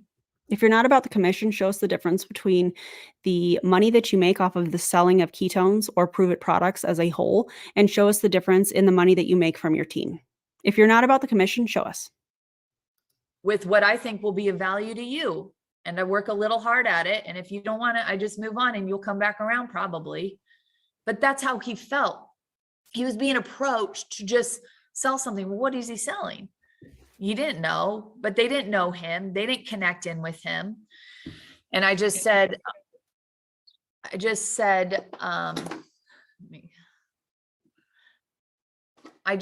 him, I believe that's the difference in an amateur and a professional in this business. I said, when Okay. people get in this business, and they don't have a team yet and they want to rush that, or they know that having a team will make that money and they want to rush that, and they put the commission before the connection, they they project onto you a desperate energy. And is that what you felt? He was like, yeah.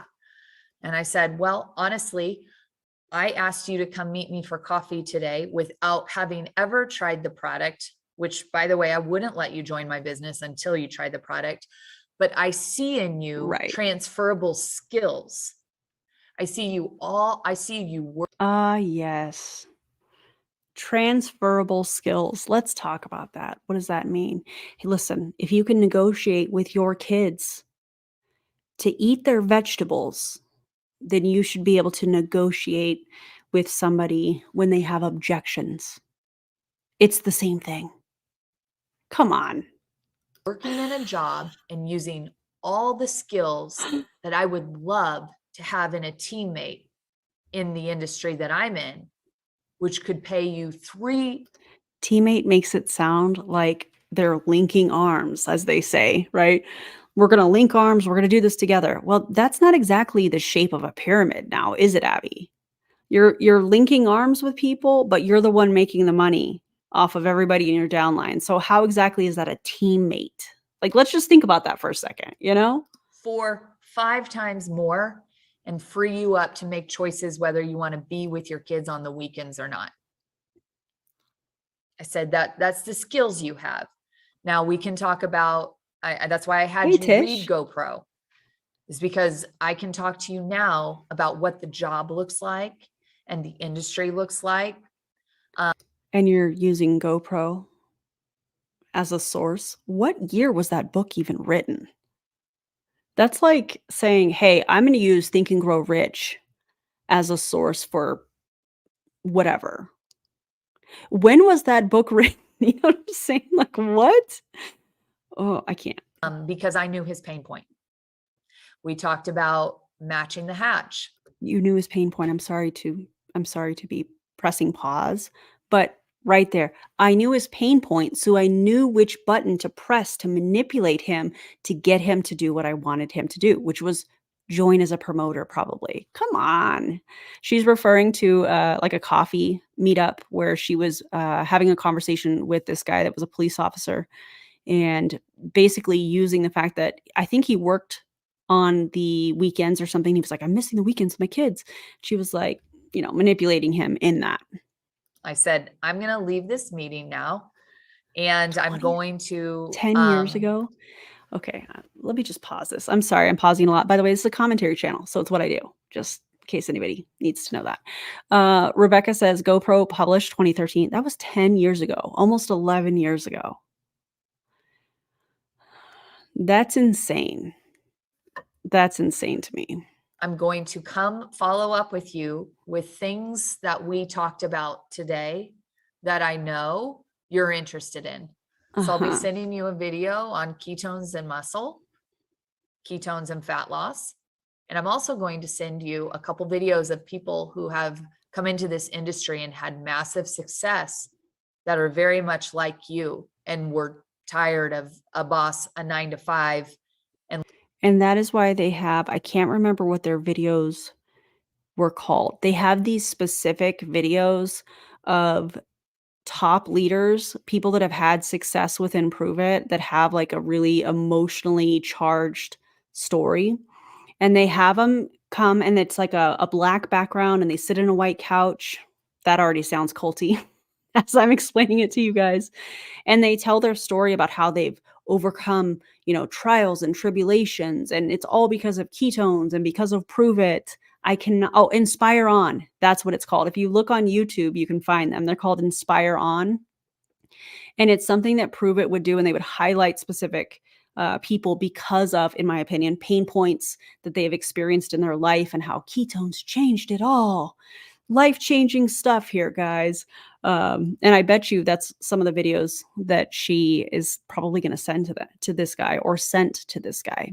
Leaving their kids on the weekends. And so I went home and I went to where do you think I went to try and connect him with other testimonies? Use the chat. Julie. How well you know your library. Does anybody know where I went first to try and match the hatch? Yeah. Good job. Match Yeah, the hatch. Inspire On. I went to the Inspire On, and I went through every single video yesterday. And I've had so many of you come to me and I've told you, go to Inspire On. And I had to refresh, and I went through every single video on it. And I actually took notes, because in the process of going and finding, Did you write down specific pain points from those videos so that you can identify the pain points of people you're having these meetups with so that you send the right video to emotionally manipulate them into joining Pruvit? Because that's what you're doing. If your product was that good, you wouldn't have to emotionally manipulate people. The benefits of the product alone would be enough. But we know that that's not the case with multi-level marketing.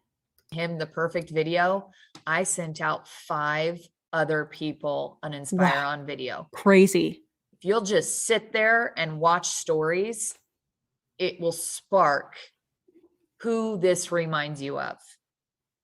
So it was a very productive follow-up, because it got. Did any of those people sign up? If it was productive, what was your conversion rate on that? If we're going to talk business, let's talk business. What was your conversion rate? Did anybody sign? I bet they didn't. Me connecting with other people as well. And that's what happens in your business. You start talking to one person, you start going through the attract, connect, qualify, enroll, and it may not be that person. He may not end up joining my business, But he could connect you to somebody that will. right? But it produced energy and momentum that I could carry on into other areas that day. And how exactly do you measure that with some sort of a, I don't know, business analytics? How do you measure energy? And so I know when you're first getting started, it's your belief. And that's why we This talked big. we've talked about third-party edification, right? And bringing your sponsor in on that conversation, bringing your sponsor in to help launch. All you have to do is get them on the bike. And especially if you're new, you got to let them pedal so you can be mentored. Nobody can mentor you if you're not in action and bringing people to the conversation. But in this business, it goes, we have to have just a little bit of belief.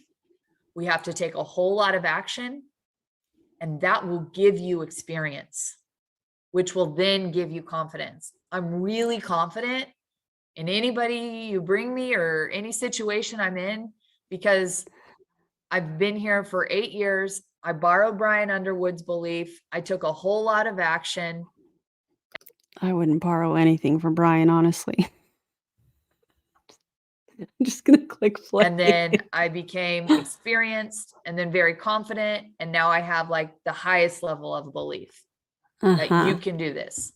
But you're going to have to borrow my belief in you until you start taking massive action and get more experience and become. And how exactly do we measure borrowing somebody's belief? How does that happen? How do we measure that? More confident. Does that make sense? It's literally, it's a big old cycle. And so number 1, I mean, I wouldn't say it's a cycle, but a pyramid. Yes. Yes. know your minimums every day. Number 2, the rule of 3. If you're going to take off, you're like, how can you take off I try to take 1 day off a week. Well, then you're behind 3 days, Abby. How could you take a day off? You're going to be behind. The plates are going to crash. They're no longer going to be spinning. How are you going to tell your team if you take 1 day off, you're 3 days behind, and then sit here at the end of the training and say, I do take 1 day off? Okay, you're 3 days behind. Let's see your productivity. Let's see your calendar. Let's see your DMOs. Because you should be doing 3 times that to catch up, right? Just for taking the 1 day off. Just 1 day, but usually I do something really simple that didn't feel like working at all. But if you take 2 or 3 days off, you're sabotaging yourself.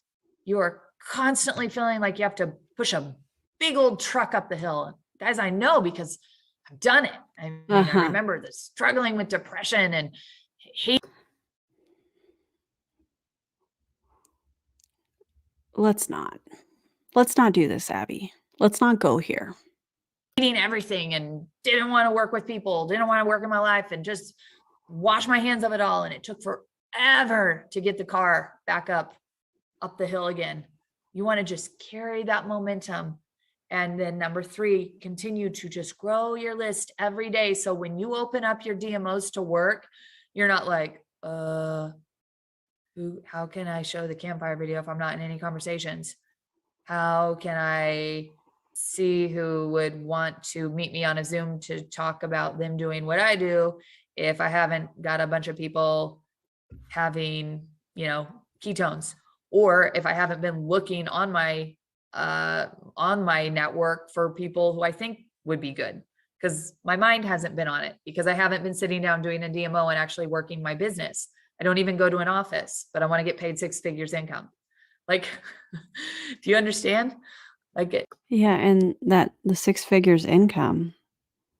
Show us the amount that you're making from selling product and show us what you're making off of your team. I bet it's significantly different.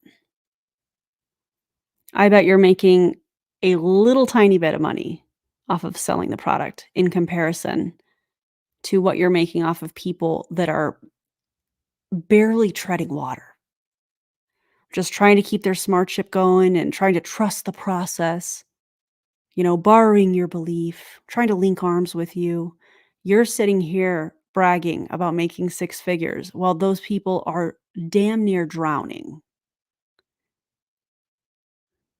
Disgusting. I just think we really need to know that this is this career, it can generate you the most flexibility and income of anything without a college degree, without massive amounts of experience, but yet we're willing to give it 30 minutes or none 3 days a week. But you can't. There are many other things that you could do without a college degree to make income. Selling ketones is not a career, by the way. Recruiting people into a pyramid scheme is not a career. That's a grift, just FYI. Came in because he wanted that, right? Even $1,000 a month. Just spend, if I could guarantee you can make an extra $1,000 a month, would you spend 30 minutes out of your day doing a DMO if that was a stable $1,000 a month? Maybe it doesn't come for a year, but then it comes for the next 10 years. Would you give it 30 minutes a day? Yeah. So I'm going to leave you with this story, just this analogy. Well, yeah. Is it an inspirational story? Because, gotta keep them building their belief. If I can do it, you can do it. Come on. There's really 2 of them, but I remember Michael Rutherford. I was at Funny that you're mentioning Michael Rutherford. Is he still a part of the company, Abby? Because I remember lawsuits this summer. I remember something about he was not getting paid from Pruvit, and he sued Pruvit, said, "Hey, you need to give me my money," kind of thing. And then Brian entered the picture and was like, "Hey, hang on a second. You don't, Pruvit needs to pay me because he owes me that money." And that's allegedly how the information came out, that Brian, I believe, was had a side deal with Michael Rutherford when Pruvit was started. Do y'all remember this from the summer? And allegedly, he had some kind of a deal where Brian would promote Michael Rutherford. And when I say promote, I read it as him kind of being the face of the company. And in return, Brian would get like 50% of his downline check, if you will. Yeah. And I think in 2021, Michael Rutherford, his LLC, stopped paying Brian that. I think it was 2021, may have been 2022. I don't remember. And this summer, all of it came out, which is why I say all the time, how many other deals does Brian have with these distributors? Did he have a deal with Jesse Lee? I don't know. Did he have a deal with any of these people that all of a sudden left? I don't know. but I find it really interesting that allegedly the CEO of a company would have that kind of a side deal with one of his original distributors that started Pruvit with him. And then the lawsuit came out. And then allegedly Brian has a distributor position within Pruvit. It makes me wonder what's happening with Jesse Lee's downline, because we've seen some screenshots of, oh yeah, you can just contact customer service and they'll move you here or there or whatever. I'm just wondering, I'm not stating this as a fact, but hearing all of this, it makes me wonder, is he kind of, I don't know how else to word this, cannibalizing essentially her downline and moving people so that he can financially benefit? I mean, this is just my opinion, but if you have a CEO of a multi-level marketing company that has been associated with other scams in the past, and this thing comes out, this lawsuit comes out where he has some sort of a side deal with one of his top distributors, his original top distributors, and then allegedly he has his own position in the company. I mean, it's like unethical upon unethical things, amongst many other things that has been disclosed to me that I will talk about probably some other time. So it's interesting that she's using the Michael Rutherford thing. It's interesting that she's saying, oh, well, this is his inspirational thing, when I don't know if Michael Rutherford is even it has a position within Pruvit anymore, because they settled this summer after all of that was disclosed. So I don't know. A Pruvit event, and this is why you go to Pruvit events. You may not get anything out of the event. You will. You'd be crazy if you didn't. But usually, you'd be crazy if you didn't. What, a playlist that just keeps running around in your mind because you all play the same songs over and over again? The same people speaking on stage telling their motivational stories of, if I can do it, you can do it. You'd be crazy not to get value out of that? Come on. It's the conversations outside of it. It's being in proximity with other powerful leaders working their business. And so this was like an after huddle, and I just walked by, and that's also the culture of Pruvit. You can stop by anybody's huddle and just listen in. No, I was having my own huddle, and I saw Michael, and I said, will you come over here and talk? It's called damned him. I damned him. He does it to me all the time, but directional awareness marketing. I said, will you come talk to them? And he was like, yep.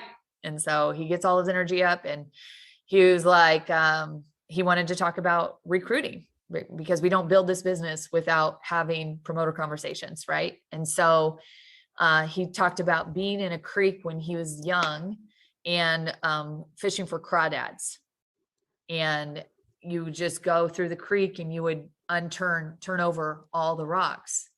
And there were little boys just so excited about that, just waiting to unturn a rock that had a bunch of crawdads under it. And sometimes you'd get snakes. And I hated the story and the analogy. However, for little boys going through a creek looking you hated it, and here you are telling it. For that, they were so excited.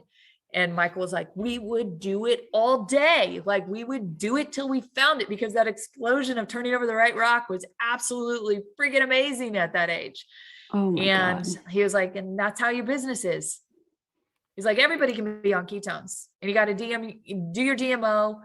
If I will you, here, let's offer you a 10-day drink your ketone challenge. Here's a trial. But then you got to turn over the rocks. Here's all the rocks. Now that's like that picture I showed you at the very beginning. Here's all your rocks. You start turning them over. Can't turn them over. The turnover is you having that personal conversation. You've connected. Here's your conversation. What are their goals? Where do they want to go in their life? Do you think they would be a good fit here? You're qualifying. So here's all the rocks. And if you don't have rocks, there's none to turn over to put into those 4 slots, right? So that's why we do our DMOs and we share ketones every day. But to really work a career in this industry, how many connections, real connections, conversations are you having, exploring people's hopes, dreams, and if they want this career too?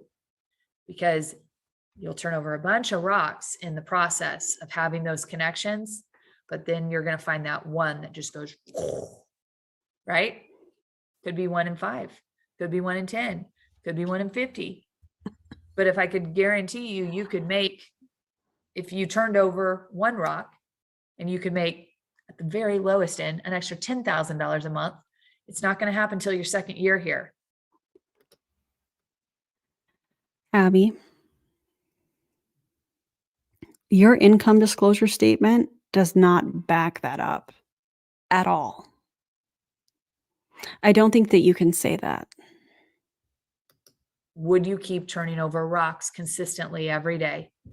What if it Imagine comparing people to turning over rocks. Imagine thinking having conversations with people trying to sell them a product was the same thing as turning over rocks. Oh my God. Julie Anderson says, write this down, turn over rocks to find crawdads. If there are no rocks, you can't turn them over. Genius. Also, yes, that is absolutely an income claim. was a minimum of turning over 3 rocks a day. So what is your minimum? Right? Because you have to at some point start filling those 4 slots in order to have the 100%. which could guarantee you this for the rest of till whenever, if you keep filling your pipeline. All right. 12:51, Pipeline. 9 minutes to spare. Let's go, Brandon. Oh, we're just going to stare at each other. Is this what it's like on dates? We just stare at each other? I'm gonna ask you on mute. I'm done. I was scrolling over there. Great job. You weren't paying attention, were you, Sylvia? Did you write that down? Did you take notes? You probably didn't. I just want to point out, I guess, a reminder, like it doesn't matter how long you've been in the business. We can always go all-star again. So if you're somebody who has been in the business a while and you're like, I'm just like, I'm trying to get it all revamped up. I'm trying to get the momentum going. Yeah, I bet you are trying to get that momentum going, Sylvia, after, disappearing for a while. Yeah, Sylvia was not listening at all. I don't believe it for a second. Also, everybody, Luna is back. Hello, ma'am. Would you like to say anything? Would you like to talk to the people? You have nothing to say? She's not even purring right now. What are you doing? She has made quite the appearance tonight, hasn't she? Hi, what are you doing? You just needed some attention? That's cool. I'm going to play the video, okay? Oh, now you're purring. Oh, we don't like that. Okay, let's sit up this way. It's okay. It's okay. I'm moving too much. Sorry. Okay, let's just back up again. That first goal should literally be like sitting down and dedicating to yourself, like, okay, I am going to go all-star again. This is my goal. I'm going to set it. I'm going to do it. I'm going to write it out on paper. I'm going to put it in front of me where I see it, whether that's, in my office, on my fridge, in my car, get that RAS, right? Like we have to set it. We have to declare it in our mind, like the RAS, like I am doing this. I am going all-star. I've been having this conversation with multiple teammates of like doing a 90-day run again. Like, okay, a very specific, focused 90-day run. Very specific, very focused, very intentional. Not like, okay, for 90 days, we're going to blah, blah, but like on point. So just a reminder that like, you don't have to be brand new to go all-star. You can literally set yourself up. And if I'm not mistaken, I have listened to some of Eric Worre's stuff, not all of it, but his whole look at the cat in the background. Premise of his entire, Go Pro is based on 90-day focused, intentional activity periods. Is that right, Abigail? Like it's very, like you can revamp your whole entire business if you have a very intentional, focused 90-day run session. You can create so much massive momentum. And that's why, my personal business and Christina's business grew so fast in the beginning, like mind-blowing fast because. And what year are we talking about, Sylvia? What year did you start in Pruvit? Because I bet it wasn't in the last couple years.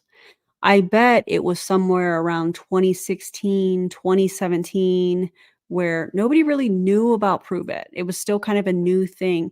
So you're talking about your business taking off, and those same, what's the word I'm looking for here? I wanna say parameters. I don't know if that's the right word that I wanna use here. It's not the same as it was in 2017. There is market saturation. There is people that have done research on these products. There are lawsuits, which we will talk about here shortly. The second that I saw in her, because I didn't personally enroll Christina, I personally enrolled Tiana. Tiana personally enrolled Christina. Christina was What are you complaining that she doing? didn't have her ketones in the mail yet. And I was like, pre-sell them. Like, what's up, girl? Let's do this. But I saw something in her that was like drive. And I was like, boom, let's go. I found somebody, and it wasn't even like my personally enrolled, to lock arms and freaking run like a mofo. And Christina and I traveled the entire continent for 2 years together, like just running. When you find that person that you can lock arms and run with, it's magic. That should literally be something that you're like focused on, somebody who wants it as bad as you want it, because that's when magic happens. And at that point in time, it wasn't like, it was like, I was just as vested in Brian's goals as Christina was vested in my goals, as Katie Rollins was vested in Christina's goals, as Kendra McMurphy was vested. Like, it was like this trifecta, and we were all just literally explosively running together because we found one rock that had a crap ton of crawdads under it, like massive amount. So, just encouragement to end the Zoom, I guess, is that you can restart. It doesn't matter where you are. It doesn't matter if you have no team. It doesn't matter if your upline quit. It doesn't matter if you hate your upline. It doesn't matter if, you haven't had any success and you've been in this business and you feel like you're on the brink of quitting. And I will just say, if that's where you are, or you know somebody that's where they are, please do everything you can to get them to the more event, because Yeah, because you need to use the indoctrination of the event to get them re-excited about their business. Oh, it's a cult. it will change everything for them. It No, it will won't. shift their mindset and their focus, but don't let the discouragement of what you've seen take place in your business in the past determine where you want it to go in the But here you are. Okay, wait. Here you are talking about how your business exploded just a few minutes ago, and now you're like, don't let the past determine the success of your future business. But you're telling a story that's old, Sylvia. This is so weird. future. I have a really amazing, like a quote from, I don't know, I think it's Joel Osteen, and a lot of people don't like Joel Osteen if you're in the Christian community, but that's okay. And why is that? Why do people not, I mean, you're almost there, Sylvia. Why do people not like Joel Osteen?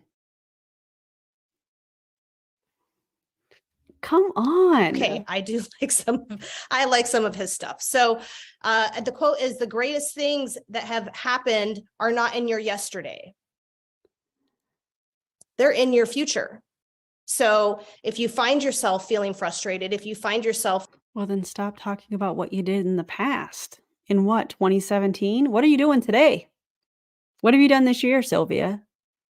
Stop telling your story about how it exploded because you locked arms with Christina and you traveled the world for 2 years. That was a long time ago. You're using that to try and convince people to keep going and that they can have the same success that you have, when the parameters, I guess parameters, I don't know what word I want to use there, are completely different. that you're like, I'm trying, I can't get this, momentum going that they keep talking about, or maybe you're just struggling internally with actually having the drive and dedication to sit down and do it yourself. Cause I That's been me personally. I mean, I had a baby at 42. I went through a whole lot of shit in the last couple of years that just I kind bet. of wiped me out. And I've been like driving to push myself back. Like I miss that version of myself so much. I miss 2017, 2018 Sylvia, who was on freaking fire, unstoppable. Thank you for proving my point. Thank you. And I know that that person still exists within inside of me. And maybe you haven't yet met that version of yourself. Maybe that version of yourself is still waiting for you to step into it. And that's okay. So just to end, like, you don't have to be brand new to go. Conditions provoked. Thank you. Yeah. The conditions now versus 2017 around Pruvit are completely different. Social media, completely different. The way that people see multi-level marketing, completely different. When I say that, I mean the amount of people, because of the anti-MLM movement and the education that is going out and just readily available to everybody, the conditions are completely different. So yes, thank you. Provoked. Thank you. That's awesome. All-star. You don't have to be brand new to restart your business. You don't have to be brand new to revamp. You don't have to be brand new to reach your goals. You don't have to be 20 to reach your goals. You don't have to be anything. You get to decide and determine what you want, where you want to see yourself at the end of the year. It all starts by literally just like determining and not letting anyone get in your way. Yeah, because they're all haters, right? They don't agree with what you're doing. Hater, negative Nancy. Sorry to all the Nancys out there. And Tara, I would say if you want to go to more and no one is going on your team and it is a bit costly for you to do alone, reach out within the upline. Oh. I'm desperate. I want to go. There's always ways. There's always connections. There's always people. They might not be in the same team lineage, but I guarantee you there's another person out there who really wants to go. And they're looking for somebody who they can share a room with. They're looking, you know what I mean? So don't let that stop you. The first thing is determining that you want it. That's one of like the key trainings that I ever learned from Bob Proctor. You don't need a new car if you have the old crappy Jalunky sitting in your driveway. You don't need it because you have a car. You don't need the new curtains if you have the ugly ones that you despise and hate. Why can I hear you saying this, Julie? Like I'm reading this in your voice. Probably from the sheer amount of voice messages we've sent back and forth, which it has been a while. Still hanging on your wall. You hate them. You look at them every day. You're disgusted. You can't stand them. Take them down. Have to walk around your house naked. You will find the motivation to go get some new curtains, right? Oh my God. So don't let anything stop you and be determined that whatever you want to see take place over the next 6 months of your business, because really, 90 days can create a massive wave of momentum. But what you do with that momentum in that 90 days, what you do with it determines the 6 months, the 12 months, the 18 months, all of that. So thank you, Abigail. That was an incredible training. And for those of you on my team, Thursday is our working Zoom. Abigail has her amazing working Zoom as well. And we'll see you all back on Tuesday.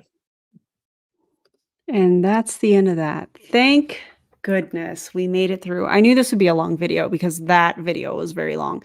This is what I really want to talk about. So hang on, let me pull this up. There is this, let's see, share screen. Here it is. This was sent to me today, and I would like to talk about it really quickly. And it's from topclassactions.com. The title says, tests say pruvit keto supplements contain ingredient derived from petrochemicals. This was brought up by Behind MLM this summer, I believe. However, on this website, let me make this a little bigger. You can go to this website, which again, it's topclassactions.com. I will put the link in the video description. I did put a community post up. I put this all over social media today. So whatever platform you are on, chances are I probably have it on there somewhere. So you can grab this link. And What I want to bring to everybody's attention is that you can join the Pruvit lawsuit investigation. If you qualify, an attorney will contact you to discuss the details of your potential case at no charge to you. Now, this is what they are looking for, but let me just read this real quick. Did you buy Pruvit keto dietary supplements thinking they contained all natural flavoring?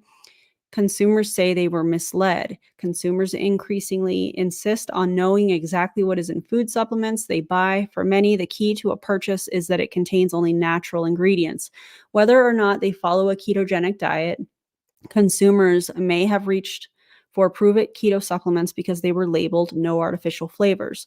When tested, the supplements were found to contain a form of synthetic malic acid derived from petrochemicals. The use of these chemicals is legal, but the law demands truth in advertising. Do you qualify? If you bought Pruvit Keto OS NAT supplements, you may qualify to participate in a class action lawsuit and receive money for damages. Fill out the form. This goes into the label regulations. A consumer survey showed that wording on labels made purchases more attractive. Some 60 to 70% of respondents said that they were willing to pay more for clean labeled foods, including no artificial ingredients, no preservatives, all natural. The the Food, Drug, and Cosmetic Act requires that a food's label accurately describe the nature of the product and its characterizing flavors. Natural flavors are defined as derived from fruits and vegetables. Okay, so these are the products that were labeled incorrectly. These are the flavors. It was Keto OS Nat in Maui Punch, Gummy Bear, Heart Tart, Blueberry Acai, Hibiscus Lemonade, and Berry Blue. The front label on the box and the individually wrapped items inside all state they contain no artificial flavors. The back of the package lists malic acid as one of the ingredients. So there's a lot of information here that you can go and check out with sources.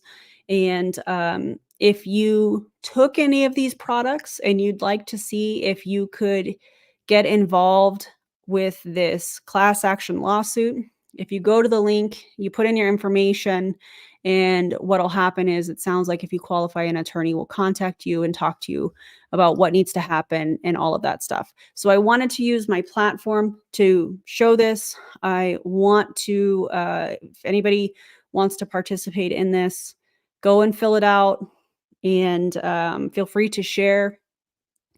I am thinking about participating, yes. But more importantly, I just want to get the information out there. So thank you to the individual that sent this to me.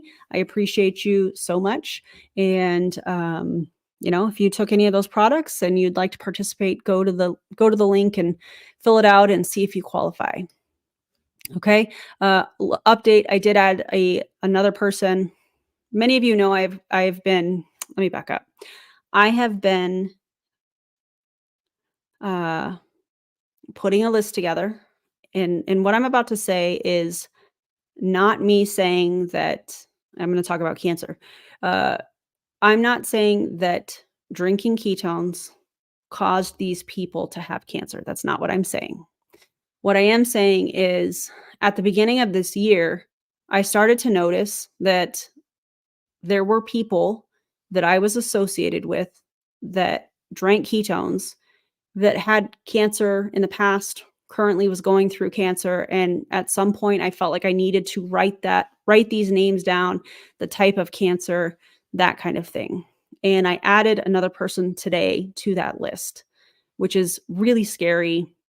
And again, could it be a coincidence? Yes, absolutely could be a coincidence. Is there something that I can do with this list? I don't know. But for some reason at the beginning of this year, I just felt the need to get it down, these individuals, the types of cancers. And what I have noticed is that there is a very distinct pattern of the types of cancer that these people are getting. Doesn't mean that it's linked to the ketones, but I wanted to update you guys because I talk about that periodically. And if by chance, God forbid, somebody is watching this that is also going through some sort of treatment for cancer, and you'd like to chat, feel free to message me on Instagram. I do keep everybody confidential, but I just felt really compelled at the beginning of this year to write this down. I don't know why. Nothing may come of it. Something may come of it, but I feel like I just needed to write it down. So I have a list, and if anybody has any ideas or what I can do with it, or if it could be useful, feel free to reach out to me. But it's really terrifying, in my opinion. Okay. I appreciate you guys being here. I know this was a long stream. I haven't done a long stream like this in quite some time. If you drank ketones, any of those flavors listed on this website, go and fill out the information.